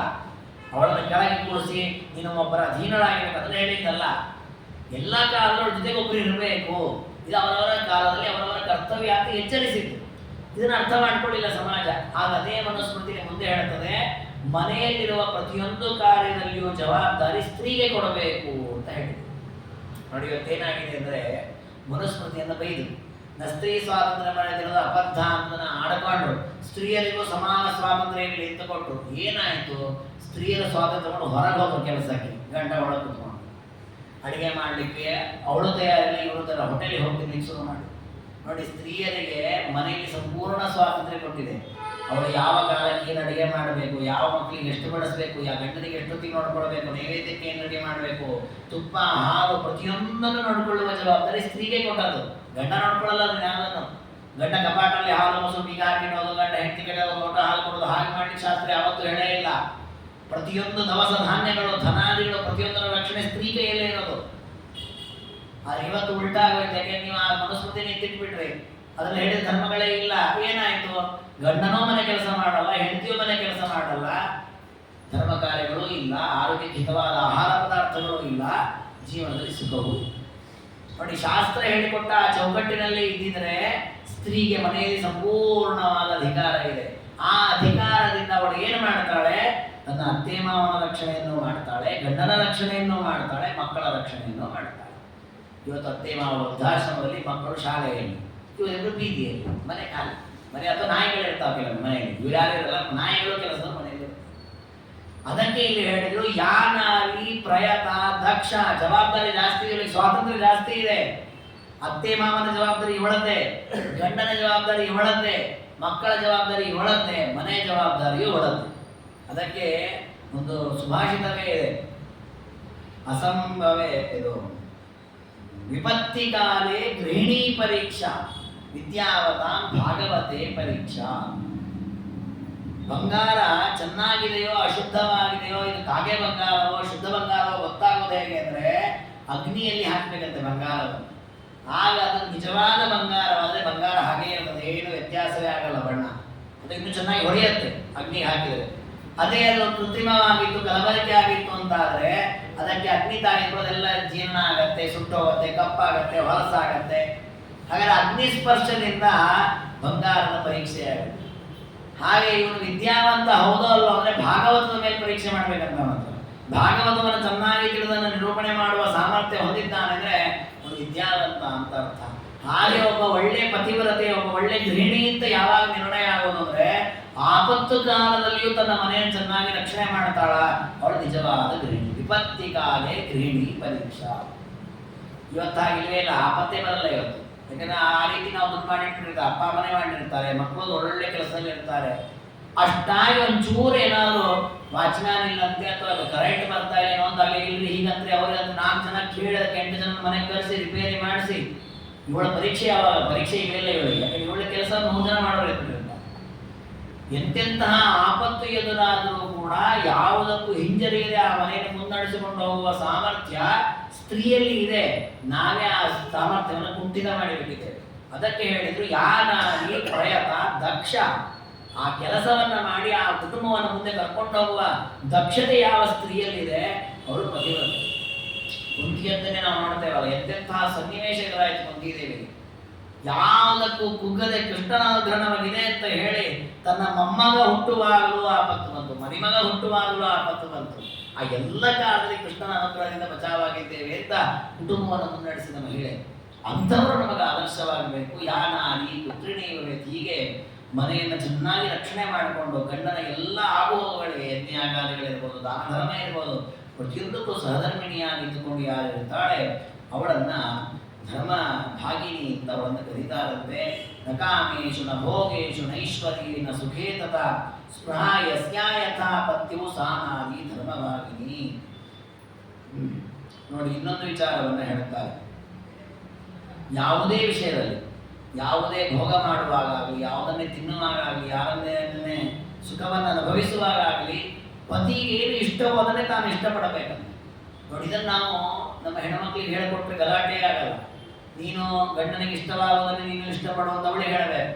ಗಂಡ ಮಕ್ಕಳಿಗೂ ಅದನ್ನು ಹೇಳಿರ್ಬೇಕು, ನೋಡ್ರಪ್ಪ ನಿಮ್ಮ ಹೆಂಡತಿಗೆ ಏನು ಸೇರತ್ತೇನೋ ನೀವು ವಿಚಾರ ಮಾಡಿ ತಕ್ಕಾಗಿ ನೀವು ಬದುಕ್ರಿ ಅಂತ. ಆಗ ಇಬ್ಬರು ಅನ್ಯವಾಗಿ ಬದುಕಲಿಕ್ಕೆ ಸಾಧ್ಯ. ನಾವು ಹೆಣ್ಮಕ್ಳಿಗೆ ಅದನ್ನು ಹೇಳೋ ಸ್ಥಿತಿ ಇಲ್ಲ, ಹೆಣ್ಮಕ್ಳನ್ನು ಕೇಳೋದು ಇಲ್ಲ. ನಿಮ್ಮ ಇಷ್ಟ ನೀವು ತಿನ್ನಿ, ನನಗೆ ಇಷ್ಟ ನಾನು ಮಾಡ್ತೇನೆ. ಮನೇಲಿ 1 ಅಡಿಗೆ 4 ಅಡಿಗೆ, ಇದು ನನ್ನ ಗಂಡನಿಗೆ ಇಷ್ಟ, ಅವ್ರು ತಿನ್ನಲಿ ಅದನ್ನು, ನಾನು ತಿನ್ನಲ್ಲ, ನಾನು ಬೇರೆ ಮಾಡಿಕೊಡ್ತೀನಿ. ಹೀಗೆ ಬದುಕಬಾರದು. ಅದಕ್ಕೆ ಹೇಳ್ತಾರೆ, ನಕಾಮೇಶು ನ ಭೋಗೇಶು ನೈಶ್ವರ್ಯೇನ ಸುಖೇ ತಥಾ. ಯಾವುದೇ ವಿಧವಾದ ಭೋಗವನ್ನು ಮಾಡುವಾಗ ಸ್ಪೃಹಾ ಯಸ್ಯೇ ಯಥಾ ಪತ್ಯೋ, ಗಂಡನಿಗೆ ಅನುರೂಪಳಾಗಿ ಯಾರು ಬದುಕ್ತಾಳೋ ಅವಳನ್ನ ಧರ್ಮಭಾಗಿನಿ ಅಂತ ಕರೀತಾರೆ. ಹೀಗೆ ಪತಿವ್ರತಾ ಧರ್ಮವನ್ನು ನಿರೂಪಣೆ ಮಾಡುವಾಗ ಉಮಾದೇವಿಯರು ಹೇಳಿದ ವಿಷಯ ಯಾವುದು ಅಂತಂದ್ರೆ, ಗಂಡನಿಗೆ ಅನುರೂಪವಾಗಿ ಬದುಕುವುದೇ ಪತಿವ್ರತಾ ಧರ್ಮ. ಇದು ಪ್ರಧಾನವಾದದ್ದು. ಇದು ಉಳಿದ ಧರ್ಮಗಳೆಲ್ಲ ಅನಂತರ ಬರ್ತಾರೆ. ಪ್ರಧಾನವಾದ ಧರ್ಮ ಇದು ಇವತ್ತಿನ ಕಾಲದಲ್ಲೂ ನಮ್ಗೆ ಅನುಭವಕ್ಕೆ ಬರುತ್ತೆ. ಎಷ್ಟೇ ಆದರೂ ಯಾವ ಕಾಲಘಟ್ಟದಲ್ಲಾದರೂ ಗಂಡ ಮಕ್ಕಳಾದವರು ಮನೆಯನ್ನು ನಿರ್ವಹಣೆ ಮಾಡುವಂಥ ಅವರಿಗೆ ಜವಾಬ್ದಾರಿ ಮುಂಚಿನದಿದ್ದೇ. ಉದ್ಯೋಗ ಪುರುಷ ಲಕ್ಷಣಂ ಅಂತ. ಹಾಗೆ ಉದ್ಯೋಗಾದಿಗಳನ್ನು ಮಾಡಿಕೊಂಡು ಮನೆಯ ಜವಾಬ್ದಾರಿ ಗಂಡನ ಮೇಲಿರುತ್ತೆ. ಅದಕ್ಕೆ ತಕ್ಕ ಹಾಗೆ ಅವನ ಹೆಂಡತಿ ಅವನ ಜೊತೆಗೆ ನಿಂತುಕೊಂಡು ಪ್ರತಿಯೊಂದು ಕಾರ್ಯದಲ್ಲೂ ತಳ ಹಾಕಬೇಕು. ಒಂದೊಂದು ಮನೆಗೂ ಸಂಬಂಧಪಟ್ಟಂತೆ ಅವರ ಕುಲದ ಆಚಾರಗಳು ಅಂತ ಇರುತ್ತೆ, ಅದರಂತೆ ಬೇಕಾದ ಧರ್ಮಗಳು, ಬೇರೆ ಬೇರೆ ರೀತಿಯ ವ್ಯವಸ್ಥೆಗಳು. ನೋಡಿ, ಕೆಲವರ ಮನೆಯಲ್ಲಿ ಪ್ರತಿ ವರ್ಷ ಒಂದೊಂದು ಪೂಜೆ ಮಾಡೋದಿರುತ್ತೆ, ಕೆಲವರ ಮನೆಯಲ್ಲಿ ಯಜ್ಞ ಮಾಡೋದಿರುತ್ತೆ, ಕುಲದೇವರ ಆಚರಣೆಗಳು ಅಂತ ಇರುತ್ತೆ, ಹುಣ್ಣಿಮೆಯ ಪೂಜೆಗಳು ಅಂತ ಬೇರೆ ಬೇರೆ ಆಚರಣೆಗಳಿರುತ್ತೆ. ಅದನ್ನೆಲ್ಲ ತನ್ನ ಗಂಡನ ತೆಗೆದುಕೊಂಡು ಆ ಹೆಂಡತಿಯ ಅವರು ನಡೆಸಿಕೊಂಡು ಹೋಗಬೇಕು. ಆಗ ಅವಳು ನಿಜವಾಗಿ ಪತಿವ್ರತೆಯಾಗ್ತಾಳೆ ಅಂತ ಆ ಪತಿವ್ರತಾ ಧರ್ಮದ ಪ್ರಧಾನ ವಿಷಯವನ್ನು ಹೇಳಿ, ಇನ್ನು ನಿತ್ಯ ಕರ್ಮಕ್ಕೆ ಸಂಬಂಧಪಟ್ಟಂತೆ ಒಂದಿಷ್ಟು ವಿಷಯಗಳನ್ನು ಹೇಳ್ತಾರೆ. ಕಲಿಯೋತ್ಥ ನರತಿರ್ ನಿತ್ಯಂ ಗೃಹ ಶುಶ್ರೂಷಣೆ ರಥ ಸುಸಂಷ್ಟಕ್ಷಯ ಚೈವ ಘೋಷಕೃತ ಲೇಪನ. ಸ್ತ್ರೀಯರಿಗೆ ಧರ್ಮವನ್ನು ಹೇಳುವಾಗ ಮಹಾಭಾರತದಲ್ಲಿ ಎರಡೂ ಕಡೆಯೂ ಬರ್ತದೆ. ಕಲ್ಯೋತ್ಥಾನ ರತಿರ್ ನಿತ್ಯಂ, ಹೇಳುವುದು ಯಾವಾಗ ಹೇಳಬೇಕು? ಮದುವೆ ಮಾಡಿಕೊಂಡ ಹೆಂಡತಿ ಯಾವಾಗ ಹೇಳಬೇಕು ಅಂದರೆ, ಗಂಡ ಎದ್ದೇಳುವ ಮೊದಲೇ ಎದ್ದೇಳಬೇಕು. ಮಲ್ಕೊಳ್ಳುವಾಗ ಮಾತ್ರ ಉಲ್ಟಾ, ಗಂಡ ಮಲಗಿದ್ದೇ ಉಳ್ಕೊಳಬೇಕು. ಅಂದರೆ ಗಂಡನಿಗೆ ಹಾಸಿಗೆ ಕೊಟ್ಟು ಅವ್ರು ಮಲ್ಕೊಳ್ಳಿಕ್ಕೆ ವ್ಯವಸ್ಥೆಯನ್ನು ಮಾಡಿಕೊಟ್ಟು ಆ ನಂತರ ತನ್ನ ಕೆಲಸ ಎಲ್ಲ ನಿರ್ವಹಣೆ ಮಾಡಿ ಆ ನಂತರ ತಾನು ಮಲಗಬೇಕು. ಅದು ಎದ್ದೇಳುವಾಗ ಗಂಡ ಇವಳನ್ನು ಎಬ್ಬಿಸುವಾಗ ಆಗಬಾರ್ದು, ಇವಳೇ ಮೊದಲು ಎದ್ದು ಗಂಡನನ್ನು ಎಬ್ಬಿಸಬೇಕು. ಕಲಿಯೋರ್ಥ ಅದಕ್ಕೆ ಬೇಗ ಎದ್ದೇಳಬೇಕು ಪ್ರಾತಃ ಕಾಲದಲ್ಲಿ. ಇದು ಇಬ್ಬರಿಗೂ ಸಮಾನ. ಸಾಮಾನ್ಯವಾಗಿ ನಾವು ಆ ರೀತಿ ಧರ್ಮದ ವ್ಯವಸ್ಥೆ ಅಂತ ಹೇಳ್ತೇವೆ, ಗಂಡ ಹೇಳೋ ಮೊದಲು ಹೆಂಡತಿ ಹೇಳಬೇಕು ಅಂತ. ಹಾಗಂತ ಹೆಂಡತಿ ಹೇಳ್ತಾಳೆ ಬೆಳಗ್ಗೆ 4:30 ಗಂಟೆ, ಗಂಡ 8 ಗಂಟೆ ತನಕ ಅಂದ್ಕೊಂಡಿರ್ಬಿಡೋದು, ಅದಲ್ಲ. ಅವನು ಬೇಗನೆ ಹೇಳಬೇಕು. ಎಲ್ಲರೂ ಕೂಡ ಬೆಳಗ್ಗೆ ಪ್ರಾತಃ ಕಾಲದಲ್ಲಿ ಎದ್ದು ಸಂಕಲ್ಪಪೂರ್ವವಾಗಿ ಸ್ನಾನಾದಿಗಳನ್ನು ಮಾಡಬೇಕು, ಶಾಸ್ತ್ರ ಹೇಳಿದೆ ಅದನ್ನು. ವಿಶೇಷವಾಗಿ ಸ್ತ್ರೀ ಧರ್ಮವನ್ನು ಹೇಳುವಾಗ ಹೇಳ್ತಾರೆ, ಕಲಿಯೋತ್ಥಾನ ರತಿರ್ನಿತ್ಯಂ, ಪ್ರತಿನಿತ್ಯ ಬೇಗ ಎದ್ದೇಳುವಂತಹ ಒಂದು ಹವ್ಯಾಸ ಒಳಗಿರಬೇಕಂತೆ. ಯಾವತ್ತು ಬೇಗ ಹೇಳಬೇಕು. ಎದ್ದೇನು ಮಾಡಬೇಕು? ಎದ್ದು ಕೂಡಲೇ ಮೊಬೈಲ್ ನೋಡ್ತಾ ಕೂತ್ಕೊಳ್ತೇವೆ ನಾವು. ಗೃಹ ಶುಶ್ರೂಷಣೆ ರಥ, ಮನೆಯನ್ನು ಶುದ್ಧವಾಗಿಟ್ಕೊಳ್ಳುವ ಪ್ರಯತ್ನವನ್ನು ಮಾಡಬೇಕು. ಕೆಲವರಿಗಂತೂ ಎಷ್ಟು ದುರಂತ ಅಭ್ಯಾಸಗಳಿರುತ್ತೆ ಕೆಲವೊಮ್ಮೆ ಅಂತಂದ್ರೆ, ಇವರಿಗೆ ಬೆಳಗ್ಗೆ ಬೇಗ ಹೇಳಿ ಉದಾಸೀನ, ಅದಕ್ಕೆ ಬೆಳಗ್ಗೆ ಮಾಡೋ ಕೆಲಸಗಳನ್ನು ರಾತ್ರಿನೇ ಮಾಡೋಣ ಅಂತ ಪ್ಲಾನ್ ಮಾಡ್ಕೊಂಡಿರ್ತಾರೆ. ರಾತ್ರಿನೇ ರಂಗೋಲಿ ಹಾಕ್ಬಿಡೋದು, ರಾತ್ರಿನೇ ಕಸ ಹೊಡಿಸ್ಬಿಡೋದು, ಬೆಳಿಗ್ಗೆ ಎತ್ತುಕೊಳ್ಳಿ ಸೀದಾ ಆಫೀಸ್ಗೆ ಬಿಡೋದು ಅಂತ. ಶಾಸ್ತ್ರಗಳಲ್ಲಿ ರಾತ್ರಿ ಕಾಲದಲ್ಲಿ ರಂಗೋಲಿ ಹಾಕಿದ್ರೆ ರಾತ್ರಿ ರಂಗೋಲಿ ಆಗಿರೋದು, ಬೆಳಿಗ್ಗೆ ರಂಗೋಲಿ ಆಗೋದು ಹೇಗೆ? ಅದು ಆ ದಿನದ ರಂಗೋಲಿ ಆಗಲಿಲ್ಲ. ಅದಕ್ಕೆ ಹೇಳ್ತಾರೆ, ಬೆಳಿಗ್ಗೆ ಬೇಗ ಎದ್ದೇಳಿ ಗೃಹ ಶುಶ್ರೂಷಣೆ ರಥ, ಮನೆ ಕೆಲಸಗಳನ್ನು ಮಾಡಿಕೊಳ್ಳಬೇಕು. ಅಂದರೆ ಅವರ ಕೆಲಸಗಳು, ಅವರ ಕರ್ತವ್ಯಗಳು ಅಂತ ಇದೆ, ಅದನ್ನು ಮಾಡಿಕೊಳ್ಳಿ. ಮನೆಯನ್ನು ಶುಚಿಯಾಗಿ ಇಟ್ಕೊಳ್ಬೇಕು. ಸುಸಂಷ್ಟಕ್ಷಯ ಚೈವ ಕೋಶಕೃತ ಲೇಪನ. ಹಿಂದಿನ ಕಾಲಗಳಲ್ಲಿ ಮನೆಯಲ್ಲಿ ಗೋಮಯದಿಂದ ನೆಲ ಸಾರಿಸುವ ಕ್ರಮ ಇತ್ತು. ಹಾಗಾಗಿ ಕೋಶಕೃತ ಅಂದರೆ ಗೋಮಯ, ಆ ಗೋಮಯದಿಂದ ಮನೆಯನ್ನೆಲ್ಲ ಸಾರಿಸಬೇಕು. ಇವತ್ತು ನೋಡಿ ಅಂಥ ಪ್ರಸಂಗ ಏನಿಲ್ಲ. ಮನೆಯನ್ನು ಒರೆಸ್ಕೊಳ್ಳೋದಷ್ಟೇ, ಒಳ್ಳೆ ಟೈಲ್ಸ್ ಇರುತ್ತೆ, ಗೋಮಯ ತಂದು ನೀರಲ್ಲಿ ಕಲಸಿ ಅದನ್ನು ಸಾರಿಸಿ ಯಾವ ಸಮಸ್ಯೆ ಇಲ್ಲ. ಒಳ್ಳೆ ಟೈಲ್ಸ್ ಹಾಕಿದ ಮನೆ ಕಟ್ಸಿರ್ತಾರೆ. ಮಾವ ಕಟ್ಸಿದಾನೋ, ಗಂಡ ಕಟ್ಸಿದಾನೋ, ಅಪ್ಪ ಯಾವ ಕಟ್ಸಿದ್ದಿದೆ, ಆ ಮನೆ ಚೆನ್ನಾಗಿ ಕಸ ಬಳಿದು ಒರೆಸ್ಕೊಂಡ್ರೆ ಸಾಕು. ಅಷ್ಟು ಮಾಡಿಬಿಟ್ರೆ ಶುದ್ಧವಾಗತ್ತೆ ನಮ್ಮ ಮನೆ. ಅದನ್ನು ನಾವು ಮಾಡ್ಲಿಕ್ಕೆ ಉದಾಸೀನ. ಅದಕ್ಕೆ 4 ಜನ ಕೆಲಸಕ್ಕೆ ಇಟ್ಕೊಂಡಿರ್ತೇವೆ. ಅವ್ರು ಬರೋದು 8 ಗಂಟೆಗೆ ಬರ್ತಾರೆ, ಅಷ್ಟು ನಮ್ಮ ಪೂಜೆ ಮುಗಿದೋಗ್ಬಿಟ್ಟಿರುತ್ತೆ. ಅಂದ್ರೆ ನಾವು ಪೂಜೆ ಸಂಧ್ಯಾ ಎಲ್ಲ ಮಲಗಿದ ಜಾಗದಲ್ಲಿ ಮೈಲಿಗೆಯಲ್ಲಿ ಮಾಡಿಬಿಟ್ಟಿದ್ದೇವೆ. ಅವ್ರು ಬಂದು ಎಲ್ಲ ಒರೆಸ್ತಾರೆ, ಅಲ್ಲಿ ಊಟ ಮಾಡ್ತಾರೆ ಅಷ್ಟೇ. ಅಂದ್ರೆ ಪುಣ್ಯಕರ್ಮಗಳನ್ನೆಲ್ಲ ಮೈಲಿಗೆಯಲ್ಲಿ ಮಾಡಿ ಆ ಮೈಲಿಗೆಯಲ್ಲಿ ಮಾಡಿದ ಅಡಿಗೆಯನ್ನ ಶುದ್ಧವಾಗಕ್ಕೂ ತಿನ್ನೋದು. ಇಂಥ ದುರಂತ ಇದೆ. ಯಾಕೆ ನಾವು ಮತ್ತೊಬ್ಬರಿಗೆ ಕೆಲಸ ಕೊಟ್ಟಂತೆ ದುರಂತ ಆಗುತ್ತೆ. ಹಾಗೆ ಸುಸಂದೃಷ್ಟ ಅಕ್ಷಯ ಚೈವ ಘೋಷಕೃತ ಲೇಪನ ಅಗ್ನಿ ಕಾರ್ಯಪರ ನಿತ್ಯಂ ಸದಾ ಪುಷ್ಪಬಲಿಪ್ರದ. ಮತ್ತೆ ವಸ್ತು ಇದೆಲ್ಲ ಒಂದೊಂದು ವಿಷಯಕ್ಕೂ ಸಂಬಂಧಪಟ್ಟಂತೆ ಧರ್ಮಶಾಸ್ತ್ರಗಳಲ್ಲಿ ಬಹಳ ಮಹತ್ವ ಇದೆ. ಮನೆಯ ಪದಾರ್ಥಗಳನ್ನು ಶುದ್ಧವಾಗಿ ಇಟ್ಕೊಳ್ಳೋದು, ತಾಮ್ರದ ಪಾತ್ರೆ, ಸ್ಟೀಲಿನ ಪಾತ್ರೆಲ್ಲ ಶುಚಿಯಾಗಿ ತೊಳೆದಿಟ್ಕೊಳ್ಳುವಂತಹದ್ದು, ನೆಲವನ್ನು ಒರೆಸಿ ಇಡುವಂತಹದ್ದು, ಧೂಳುಗಳು ಯಾವುದು ಕಟ್ಟದೇ ಇದ್ದಂತೆ ಗೋಡೆಗಳನ್ನೆಲ್ಲ ಚೆನ್ನಾಗಿ ಇಟ್ಕೊಳ್ಳುವಂತಹದ್ದು, ಮನೆಯಲ್ಲಿ ಚೆನ್ನಾಗಿ ರಂಗೋಲಿ ಹಾಕುವಂತಹದ್ದು, ಒಂದೊಂದಕ್ಕೂ ಕೂಡ ಅಶ್ವಮೇಧ ಯಾಗದ ಫಲ ಇದೆ, ಧರ್ಮಶಾಸ್ತ್ರಗಳಲ್ಲಿ ಇದೆ. ನಾವು ಅದನ್ನು ಸಾಮಾನ್ಯ ಕೆಲಸ ಅನ್ಕೊಂಡ್ಬಿಟ್ಟಿದ್ದೇವೆ. ರಂಗೋಲಿ ಹಾಕೋದೇನದು, ನೀರು ತಲೆ ಹೊಡೆಯೋದೇನದು, ಕಸ ಹೊಡೆಯೋದೇನು, ಸಣ್ಣ ಸಣ್ಣ ಕೆಲಸ ಅನ್ಕೊಂಡಿದ್ದೇವೆ. ಯಾವುದು ಸಣ್ಣದಿಲ್ಲ. ದೇವರಿಗೆ ತುಳಸಿ ತರ್ತೇವೆ, ಅದು ಸಣ್ಣ ಕೆಲಸ ಅಲ್ಲ. ದೇವರ ಪಾತ್ರೆಗಳನ್ನು ತೊಳೆಯೋದು ಸಣ್ಣ ಕೆಲಸ, ಯಾವುದು ಸಣ್ಣದಿಲ್ಲ ದೇವರ ಹತ್ರ. ಪ್ರತಿಯೊಂದು ಸೇವೆಯೂ ದೊಡ್ಡದೆ.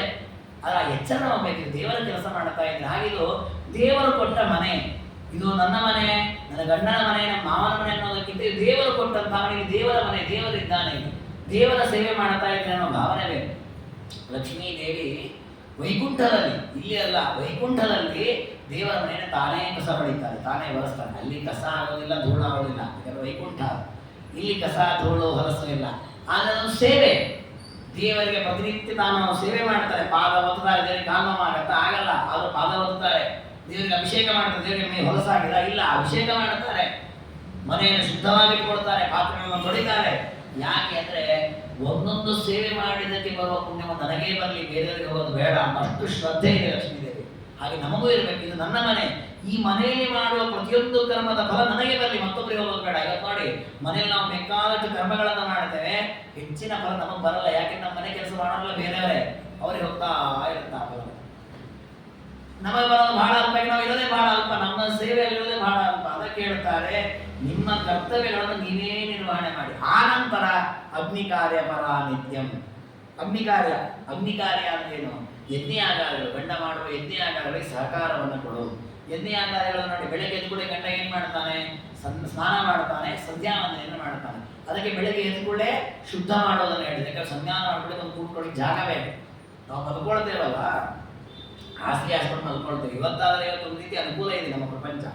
ಏನು ಅಂತಂದ್ರೆ ಹಾಸಿಗೆ ರೆಡಿಯಾಗಿರ್ತದೆ, ಮಲ್ಕೊಂಡ್ಬಿಡೋದಷ್ಟೇ, ಬೆಳಿಗ್ಗೆ ಎದ್ದು ಬಂದ್ಬಿಡೋದಷ್ಟೇ. ಹಾಸಿಗೆಯನ್ನು ಬಿಚ್ಚುವ ಕ್ರಮವೂ ಇಲ್ಲ, ರಾತ್ರಿ ಬೆಳಿಗ್ಗೆ ಅದನ್ನು ಮಡಚುವ ಕ್ರಮವೂ ಇಲ್ಲ.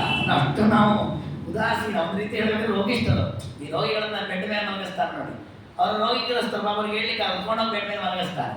ಮತ್ತೆ ಹಾಗೆ ನಮ್ದು ಪರಿಸ್ಥಿತಿ. ನಿತ್ಯ ನಾವು ಆರಾಮಾಗಿರ್ತೇವೆ, ರೋಗ ಏನಿಲ್ಲ, ಅದು ಇಡೀ ಹಾಸಿಗೆ ಮೇಲೆ ಹೋಗಿ ಮಲಗ್ತೇವೆ, ಹಾಗೆ ಎದ್ದು ಬರ್ತೇವೆ, ಹಾಸಿಗೆ ಹಾಗೆ ಇರುತ್ತೆ. ಶಾಸ್ತ್ರ ಹೇಳುತ್ತದೆ, ನಾವು ಮಲ್ಕೊಳ್ಳುವ ಹಾಸಿಗೆ ಏನಿದೆ, ನಾವು ಮಲ್ಕೊಂಡು ಒಂದು ಬಾರಿ ಮಲ್ಕೊಂಡು ಎಂದ್ರೆ ಆ ಜಾಗ ಹೆಣ ಇಟ್ಟಷ್ಟು ಮೈಲಿಗೆ ಆಗಿರುತ್ತೆ. ಹೆಣ ಇಟ್ಟಿರೋ ಜಾಗ ಎಷ್ಟು ಮೈಲಿಗೆ ಅಷ್ಟು ಮೈಲಿಗೆ ಆಗಿರುತ್ತೆ. ಅದಕ್ಕೆ ಶಾಸ್ತ್ರ ಏನ್ ಹೇಳಿದೆ ಅಂದ್ರೆ, ಎದ್ದು ಕೂಡಲೇ ಆ ಹಾಸಿಗೆಯನ್ನು 7 ಬಾರಿ ಝಾಡಿಸಿ ಮಡಚಿಡಿ, ಆಗ ಸ್ವಲ್ಪ ಶುದ್ಧವಾಗತ್ತೆ. ಗಾಳಿಯ ಸ್ಪರ್ಶದಿಂದ ಎಲ್ಲ ಕಡೆ ಗಾಳಿ ವಾಯು ಸಂಚಾರ ಮಾಡ್ತಾ ಇರ್ತಾರೆ, ಶುದ್ಧವಾಗತ್ತೆ. ಅದಕ್ಕೆ ಮುಂಚಿನ ಕಾಲದಲ್ಲಿ ಚಾಪೆ ಹಾಸಿ ಮಲಗಿದ್ರು, ಎಸ್ಕೊಳೆ 8 ಸಲ ಝಾಡಿಸಿ ನೆತ್ತಿಡ್ತಿದ್ರು. ನೀವು ದೊಡ್ಡವ್ರದ್ದು ಹಿರಿಯರಿಗೆ ನೆನಪಿರ್ತದೆ, ಅವ್ರು ಎಷ್ಟು ಮಟ್ಟಿಗೆ ಮಾಡ್ತಿದ್ರು ಅಂದ್ರೆ, ತಮ್ಮ ಸ್ನಾನ ಜಪ ಊಟ ಮುಗಿಯೋ ತನಕ ಆ ಚಾಪೆ ಮುಟ್ತಿರ್ಲಿಲ್ಲ. ರಾತ್ರಿ ಮುಟ್ಟೋದು ಮತ್ತೆ ಹಾಸಿಗೆಯನ್ನು, ಯಾಕಂದ್ರೆ ಮುಟ್ಟಿದ್ರೆ ಮತ್ತೆ ಮೇಲಿಗೆ ಆಗ್ತೇನೆ ಅನ್ನೋ ಭಾವನೆ. ನಮ್ಮಲ್ಲಿ ಇವತ್ತು ಏನಾಗಿದೆ ಅಂದ್ರೆ, ಸ್ನಾನ ಮಾಡಿ ಬಂದು ಆ ಮಂಚದ ಮೇಲೆ ಇಟ್ಟಿರ್ತಾನೆ, ಏನೋ ಒಂದು ತಗೊಳ್ತಾನೆ. ಏನ್ ಸ್ನಾನದ ಮಹತ್ವ ಇಲ್ಲ, ಸ್ನಾನ ಮೈಲಿಗೆ ಆಯ್ತಷ್ಟೇ. ಹಾಗಾದ್ರೆ ನಾವು ಇವತ್ತು ಒಂದು ಅನುಕೂಲ ಮಾಡ್ಕೊಂಡಿದ್ದೇವೆ, ಏನು? ನಾವು ಜಪ ಮಾಡುವ ಜಾಗದಲ್ಲಿ, ಪೂಜೆ ಮಾಡುವ ಜಾಗದಲ್ಲಿ, ಯಜ್ಞ ಮಾಡುವ ಜಾಗದಲ್ಲಿ ಮಲ್ಕೊಳ್ಳೋದಿಲ್ಲ. ಯಾಕೆ? ನಮ್ದು ಪ್ರತ್ಯೇಕ ರೂಮಲ್ಲಿ ಮಂಚ ರೆಡಿ ಇದೆ ಅಲ್ವಾ. ಹಾಗೆ ನಾವು ಇಲ್ಲಿ ಮಲ್ಕೊಳ್ಳಿಲ್ಲ ಆದ ಕಾರಣ ಇಲ್ಲಿ ಯಾವ್ದು ಹೊಲಸಾಗಿಲ್ಲ, ಸಂತೋಷ. ಅದಾದಾಗ ದಿನೇ ದಿನೇ ದಿನೇ ಮೈಲಿಗೆ ಗ್ರಸ್ತವಾಗ್ತಾ ಇದೆ. ನಮಗೆ ರೋಗ ಬರೋದಕ್ಕೆ. ಇವತ್ತು ಯಾಕೆ ರೋಗ ಜಾಸ್ತಿ ಆಗಿದೆ ಅಂದ್ರೆ, ಅದು ನಾವು ಶುದ್ಧ ಮಾಡಿ, ನಮಗೇನು ಅನಿಸಿದೆ, ಬಟ್ಟೆ ಶುದ್ಧವಾಗಿದೆ, ಹೊಸಾದಿದೆ, ನಾವು ಹಾಗೆ ಅನ್ಕೊಂಡಿದ್ದೇವೆ, ಅದಷ್ಟರಿಂದನೇ ರೋಗ ಬರ್ತಾ ಇಲ್ಲ. ಅದಕ್ಕೆ ಯಾವ ರೀತಿ ಸಂಸ್ಕಾರ ಮಾಡ್ಬೇಕು ಅದೇ ರೀತಿ ಸಂಸ್ಕಾರ ಮಾಡಬೇಕು. ನಾವು ಯಾವತ್ತೋ ಒಂದ್ ದಿವಸ ಮಂಚದಿಂದ ತೆಗಿತೇವೆ, ಹಾಗೆ ಮಾಡ್ಬೇಕು. ಪ್ರತಿನಿತ್ಯದಲ್ಲಿ ತೆಗಿಲಿಕ್ಕೆ ಬರುವ ವ್ಯವಸ್ಥೆ ಇರಬೇಕು. ಆ ರೀತಿಯಲ್ಲಿ ಬೆಳಗಿನ ಜಾವದಲ್ಲಿ ಸ್ತ್ರೀಯರಿಗೆ ಹೇಳಿದ್ರು, ನೀನು ಎಲ್ಲಿ ಕೂತು ಸಂಧ್ಯಾವಂದನಾದಿಗಳನ್ನ ಮಾಡ್ತಾರೋ ಆ ಜಾಗವನ್ನು ಶುದ್ಧವಾಗಿಡು. ಆ ಜಾಗದಲ್ಲೆಲ್ಲ ಕಸ ಗುಡಿಸಿ ಒರೆಸಿ ಕ್ಲೀನ್ ಮಾಡಿಟ್ಟು ಅಲ್ಲಿವರೆಗೂ ಜಪಾದಿಗಳನ್ನು ಮಾಡಿ. ಅದಾದ್ಮೇಲೆ ಜಪ ಮುಗಿದ್ಮೇಲೆ ಅವ್ರು ಪೂಜೆ ಮಾಡ್ತಾರೆ, ಯಜ್ಞ ಮಾಡ್ತಾರೆ, ದೇವರ ಪೂಜೆ, ದೇವರ ಯಾಗ. ಅದಕ್ಕೆ ನೀನಲ್ಲಿ ಸಹಕಾರ ಕೊಡಬೇಕು. ಪೂಜೆಗೆ ಬೇಕಾದಂತೆ ದೀಪವೋ, ಎಣ್ಣೆ, ಬತ್ತಿ ಮೊದಲಾದವುಗಳು, ಅಥವಾ ನೈವೇದ್ಯಕ್ಕೆ ಬೇಕಾದ ಪದಾರ್ಥಗಳು, ಅಥವಾ ಪಾತ್ರೆಗಳು, ಹೂಗಳು ಇತ್ಯಾದಿ ಮಾಲೆಗಳು ಏನ್ ಬೇಕು ಅವರಿಗೆ, ಅದಕ್ಕೆ ಅಗ್ನಿ ಕಾರ್ಯ ಪರ ನಿತ್ಯ. ಯಜ್ಞಯಾಗಾದಿಗಳನ್ನು ಮಾಡುವ ಕುಂಡಕ್ಕೆ ಬೇಕಾದ ವ್ಯವಸ್ಥೆ, ಅದಕ್ಕೆ ಬೇಕಾದ ಅನುಕೂಲ ಅದನ್ನು ಮಾಡಿಕೊಡ್ಬೇಕು. ಅದಾದ್ಮೇಲೆ ಪುಷ್ಪ ಬಲಿಪ್ರದ ದೇವತಾ ತಿಥಿ ಭೃತ್ಯಾನಾಂ ನಿರ್ವಾಪ್ಯ ಪತಿನಾಸ. ಅದಾದ ಮೇಲೆ ಅಡುಗೆಯನ್ನು ಸಿದ್ಧಪಡಿಸುವ ಕೆಲಸ, ಅದು ಅವಳದ್ದೇ ಕರ್ತವ್ಯ. ಅದನ್ನು ಮಾಡಿ ಗಂಡನಿಗೂ ಹಾಕಬೇಕು. ಗಂಡನಿಗೆ ಹಾಕುವ ಮೊದಲು ದೇವತೆಗಳಿಗೆ, ಅದರ ದೇವರ ನೈವೇದ್ಯಗಳನ್ನು ವಿನಿಯೋಗ ಮಾಡಬೇಕು. ಆಮೇಲೆ ಅತಿಥಿಗಳಿಗೆ ವಿನಿಯೋಗ ಮಾಡಬೇಕು. ಆಮೇಲೆ ಭೃತ್ಯರಿಗೆ, ಆಮೇಲೆ ಗಂಡ, ಆಮೇಲೆ ತಾನು, ಕೊನೆಯಲ್ಲಿ ತಾನು ಸ್ವೀಕಾರ ಮಾಡಬೇಕು. ಮೊದಲು ತಾನು ಯಾವತ್ತೂ ಊಟ ಕೂತ್ಕೊಳ್ಬಾರ್ದು. ಪತಿನಾ ಸಹ ಶೇಷಾನ್ನ ಉಪಭುಂಜಾನ ಯಥಾ ನ್ಯಾಯಂ ಯಥಾ ವಿಧಿ. ಇದು ಅವಳಿಗಿರತಕ್ಕ ವಿಹಿತ ಕರ್ಮಗಳು. ನೋಡಿ, ಇಲ್ಲಿ ಎಷ್ಟು ಚೆನ್ನಾಗಿ ವ್ಯವಸ್ಥೆಯನ್ನು ಕೊಟ್ಟಿದೆ ಶಾಸ್ತ್ರ ಅಂತಂದ್ರೆ, ಎಷ್ಟು ಕಡೆಯಿಂದ ಪುಣ್ಯ ಸಂಪಾದನೆ. ನೋಡಿ, ನಾವು ಸಾಮಾನ್ಯ ಒಬ್ಬ ಬ್ರಾಹ್ಮಣನಿಗೆ ಊಟಕ್ಕೆ ಹಾಕಿದ್ರೆ 72,000 ದಂಪತಿಗಳ ರೂಪದಲ್ಲಿ ಪರಮಾತ್ಮ ಸ್ವೀಕಾರ ಮಾಡ್ತಾನೆ ಅಂತ ಅನುಸಂಧಾನ ಮಾಡಬೇಕು ಅಂತ ಶಾಸ್ತ್ರ ಹೇಳಿದೆ. 72 ನಾಡಿಗಳಿದೆ, 1000 ನಾಡಿಗಳು ನಮ್ಮ ದೇಹದಲ್ಲಿ. ಪ್ರತಿಯೊಂದು ನಾಡಿಯಲ್ಲೂ ಪರಮಾತ್ಮನ ರೂಪ ಇದೆ. ಆ ದೇವರ ರೂಪದಲ್ಲಿ ಒಂದು ಲಕ್ಷ್ಮೀ ದೇವಿಯ ರೂಪ ಇದೆ. ಒಂದೊಂದು ತುತ್ತು ಒಬ್ಬ ವ್ಯಕ್ತಿ ತಿನ್ನುವಾಗ ಆ 72,000 ದೇವರ ರೂಪಗಳು ಸ್ವೀಕಾರ ಮಾಡುತ್ತೆ, ಜೊತೆಗೆ ಲಕ್ಷ್ಮೀ ರೂಪಗಳು ಸ್ವೀಕಾರ ಮಾಡುತ್ತೆ. ಅದರ ಜೊತೆಗೆ ಅಲ್ಲಿ ಮುಖ್ಯ ಪ್ರಾಣದೇವರು ಇಂದ್ರಾದಿಗಳೆಲ್ಲ ಸ್ತೋತ್ರ ಮಾಡ್ತಾರೆ, ಪರಿವಾರವಾಗಿ ಒಂದೊಂದು ನಾಡಿಯಲ್ಲೂ ಇದ್ದಾರೆ ಅವರು. ಹಾಗೆ 72,000 ಮುಖ್ಯ ಪ್ರಾಣ, 72,000 ಭಾರತೀಯ, ಅವರು 1,000 ಗುಂಪು ಇದೆ, ಅವರು ಅದನ್ನು ಸ್ವೀಕಾರ ಮಾಡ್ತಾರೆ ದೇವರ ಪ್ರಸಾದವನ್ನು. ಹಾಗೆ ಒಬ್ಬ ವ್ಯಕ್ತಿ ಒಂದು ತುತ್ತು ಅನ್ನ ತಿಂದಾಗ ಅಷ್ಟು ದಂಪತಿಗಳಿಗೆ ಭೋಜನ ಮಾಡಿದ ಫಲ ಬರುತ್ತೆ. ಇಷ್ಟು ಫಲ ಗಂಡನಿಗೆಲ್ಲ ಹೆಂಡತಿಗೆ ಹೋಗುತ್ತೆ. ನೋಡಿ, ಯಾರಿಗಿದೆ ಇಷ್ಟು ದೊಡ್ಡ ಪುಣ್ಯ ಸಂಪಾದನೆ. ಗಂಡ ಅಕ್ಕಿ ತಂದು ಹಾಕಿರ್ಬೋದು, ಅಡಿಗೆ ಮಾಡಿದ ಗಂಡ ಅಲ್ಲ. ಪುಣ್ಯ ಎಷ್ಟು ಸುಲಭವಾಗಿ ರಾಶಿ ರಾಶಿ ರಾಶಿ ಪುಣ್ಯ. ನಮಗದು ಕಲ್ಪನೆಯೂ ಇಲ್ಲ, ಸಂಪಾದನೆಯೂ ಇಲ್ಲ, ಎರಡೂ ಇಲ್ಲ. ಅದಕ್ಕೆ ಹೇಳಿದ್ದಾರೆ ಎಷ್ಟು ಪುಣ್ಯ ನೋಡಿ. ಗಂಡ ಕೂತ್ಕೊಂಡು ಧ್ಯಾನ ಮಾಡ್ತಾನೆ, 10 ಗಾಯತ್ರಿ ಜಪ ಮಾಡ್ತಾನೆ, ಅದಕ್ಕೆ ಬೇಕಾದ ಸ್ಥಳ ಶುದ್ಧ ಮಾಡಿಕೊಟ್ಟಿದ್ದಕ್ಕೆ ಅರ್ಧ ಪುಣ್ಯ ಹೆಂಡತಿಗೆ ಹೋಗೋದು. ಸುಮ್ಮನೆ ಅಲ್ಲ ದಾಸರು ಹೇಳಿದ್ದು, ಗಂಡ ಮಾಡಿದ ಪುಣ್ಯ ಹೆಂಡತಿಗೆ ಸಮಪಾಲು. ಸುಮ್ಮನೆ ಬಂದ್ಬಿಡತ್ತ ಹೆಂಡತಿಗೆ, ಕಟ್ಕೊಂಡಿದ್ದಕ್ಕೆ ನಾನು ಮಾಡಿದ ಪುಣ್ಯ ಎಲ್ಲ ಹೆಂಡತಿಗೆ ಹೋಗ್ಬಿಡತ್ತ. ಹಂಗೆ ಹೋಗಲ್ಲ, ಹಂಗೆ ಹೋಗಲ್ಲ, ಯಾರಿಗೂ ಹೋಗಲ್ಲ. ಮತ್ತೆ ಅವಳು ಮಾಡಿದ್ದಾಳೆ ಸಹಧರ್ಮಿಣಿಯಾಗಿ ಗಂಡನಿಗೆ ಬೇಕಾದ ಎಲ್ಲ ಸಹಕಾರ ಕೊಟ್ಟಿದ್ದಾಳಲ್ಲ, ದೇವರನ್ನ ನೀನು ಚಿಂತೆ ಮಾಡೋಣ, ಅರ್ಧ ಪುಣ್ಯ ನಾನು ನಿನಗೆಲ್ಲ ಗಂಡನಿಂದ ಕೊಡಿಸ್ತೇನೆ. ಅದಕ್ಕೋಸ್ಕರವಾಗಿ ನೈವೇದ್ಯವನ್ನು ರೆಡಿ ಮಾಡೋದಿರ್ಬೋದು, ಅಥವಾ ಬ್ರಾಹ್ಮಣರ ಅತಿಥಿಗಳು ಬಂದಾಗ ಸತ್ಕಾರ ಮಾಡೋದು, ಪ್ರತಿಯೊಂದಕ್ಕೂ ತಾನು ಸಹಕಾರವನ್ನು ಕೊಡಬೇಕು. ಯಥಾ ನ್ಯಾಯಂ ಯಥಾ ಇದು ಶಾಸ್ತ್ರೋಕ್ತವಾಗಿ. ಇದನ್ನು ಕೂಡ ಮಹಾಭಾರತವೇ ತಿಳಿಸಿದೆ. ದ್ರೌಪದಿ ದೇವಿ ತನ್ನ ರಾಜ್ಯಭಾರ ಕಾಲದಲ್ಲಿ, ಅಂದರೆ ಇಂದ್ರಪ್ರಸ್ಥದಲ್ಲಿ ಮೊದಲು ರಾಜ್ಯಭಾರ ಮಾಡಿದ್ದು ಪಾಂಡವರು, ಆಮೇಲೆ ಹಸ್ತಿನಾವತಿಯಲ್ಲಿ ರಾಜರಾದರು. ಎರಡೂ ಅವಧಿಯಲ್ಲಿ ಯಜಮಾನಿಯಾಗಿದ್ದವಳು ದ್ರೌಪದಿ ದೇವಿ. ಪ್ರತಿನಿತ್ಯವೂ ಕೂಡ ತನ್ನ ರಾಜ್ಯದಲ್ಲಿರುವ ಪ್ರಜೆಗಳಿಗೆಲ್ಲ ಊಟದ ವ್ಯವಸ್ಥೆ ಸರಿಯಾಗಿ ಆಗ್ತಾ ಇದೋ ಇಲ್ಲವೋ ನೋಡ್ತಾ ಇದ್ದಂತ.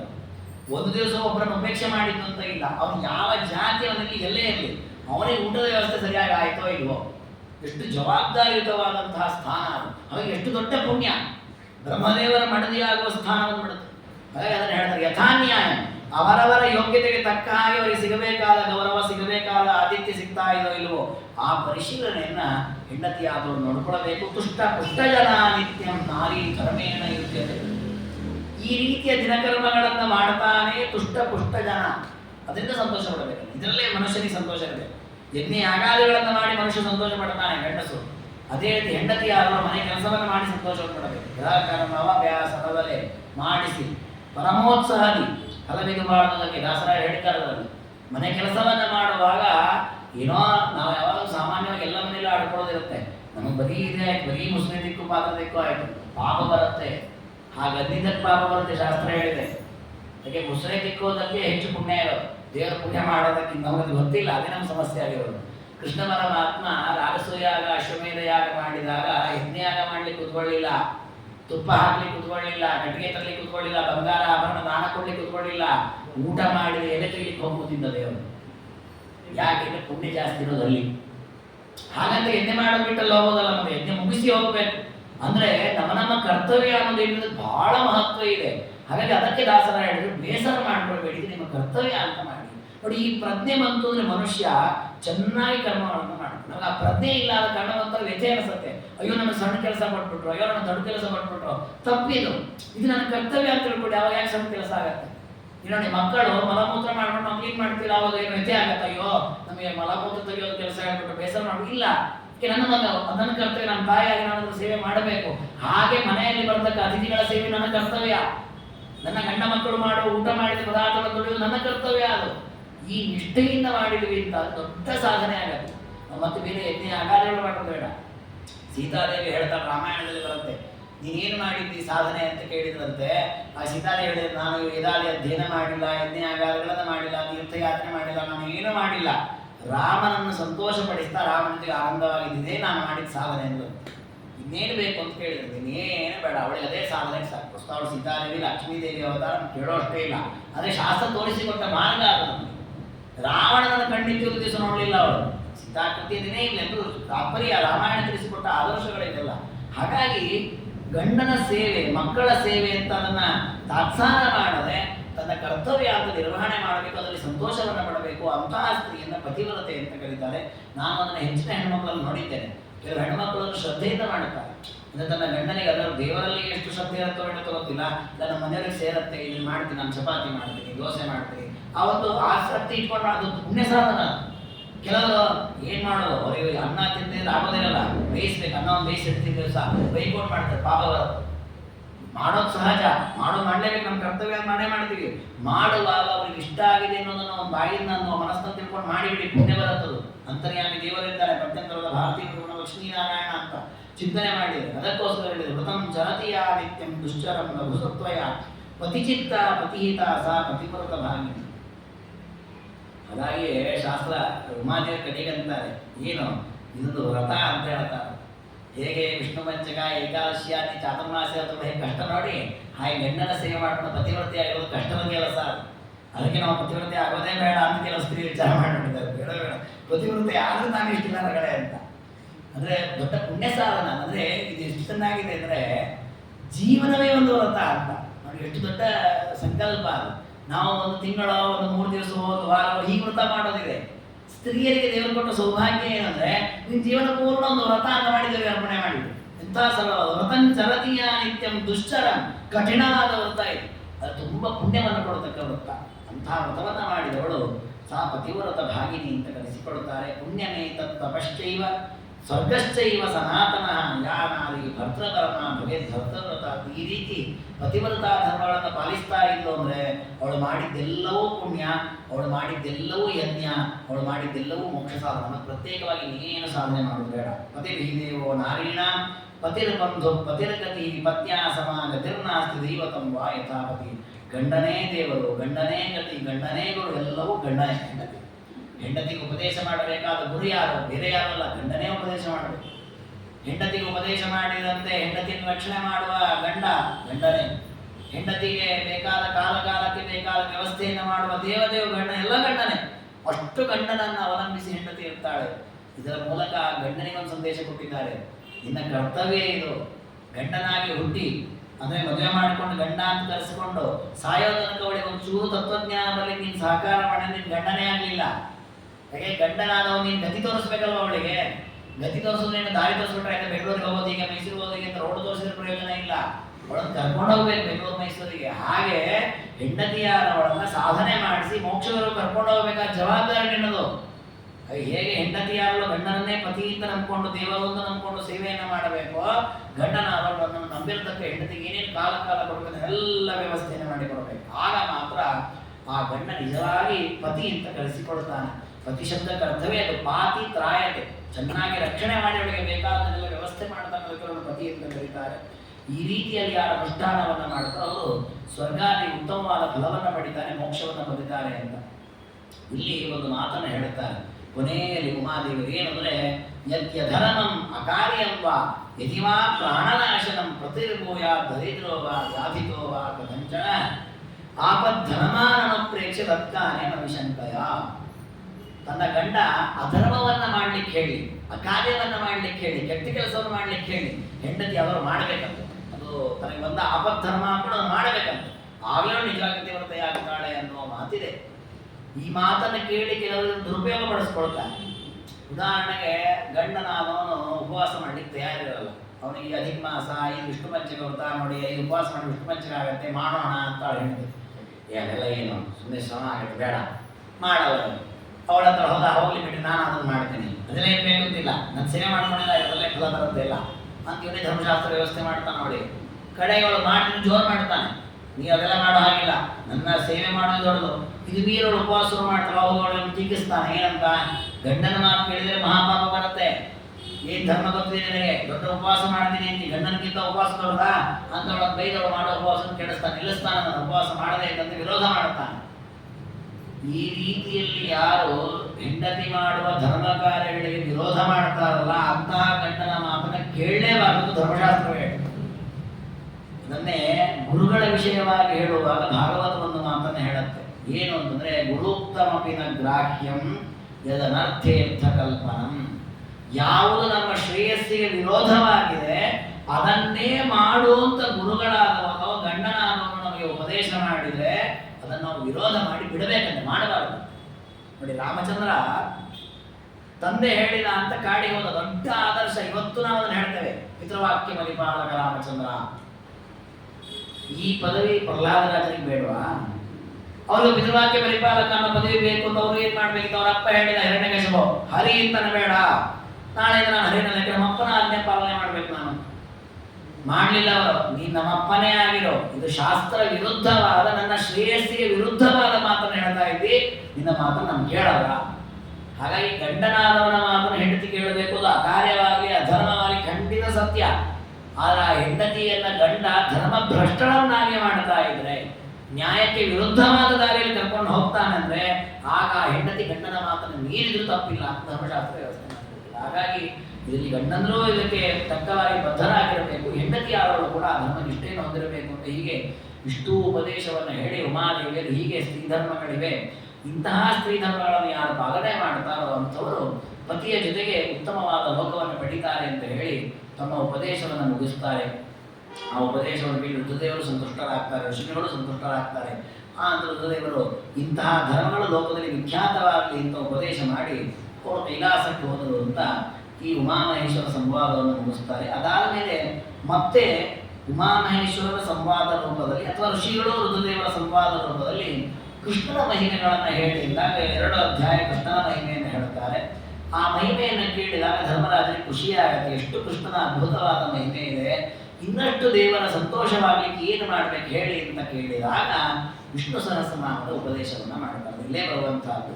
ಹೀಗೆ ಮಹಾಭಾರತದ ಅನುಶಾಸನ ಪರ್ವದಲ್ಲಿ ಅಪೂರ್ವವಾದ ಮನುಷ್ಯರಿಗೆ ಆಚರಣೆಗೆ ಅತ್ಯಂತ ಉಪಯುಕ್ತವಾದ ಧರ್ಮಗಳ ಉಪದೇಶ ಬಂದಿದೆ.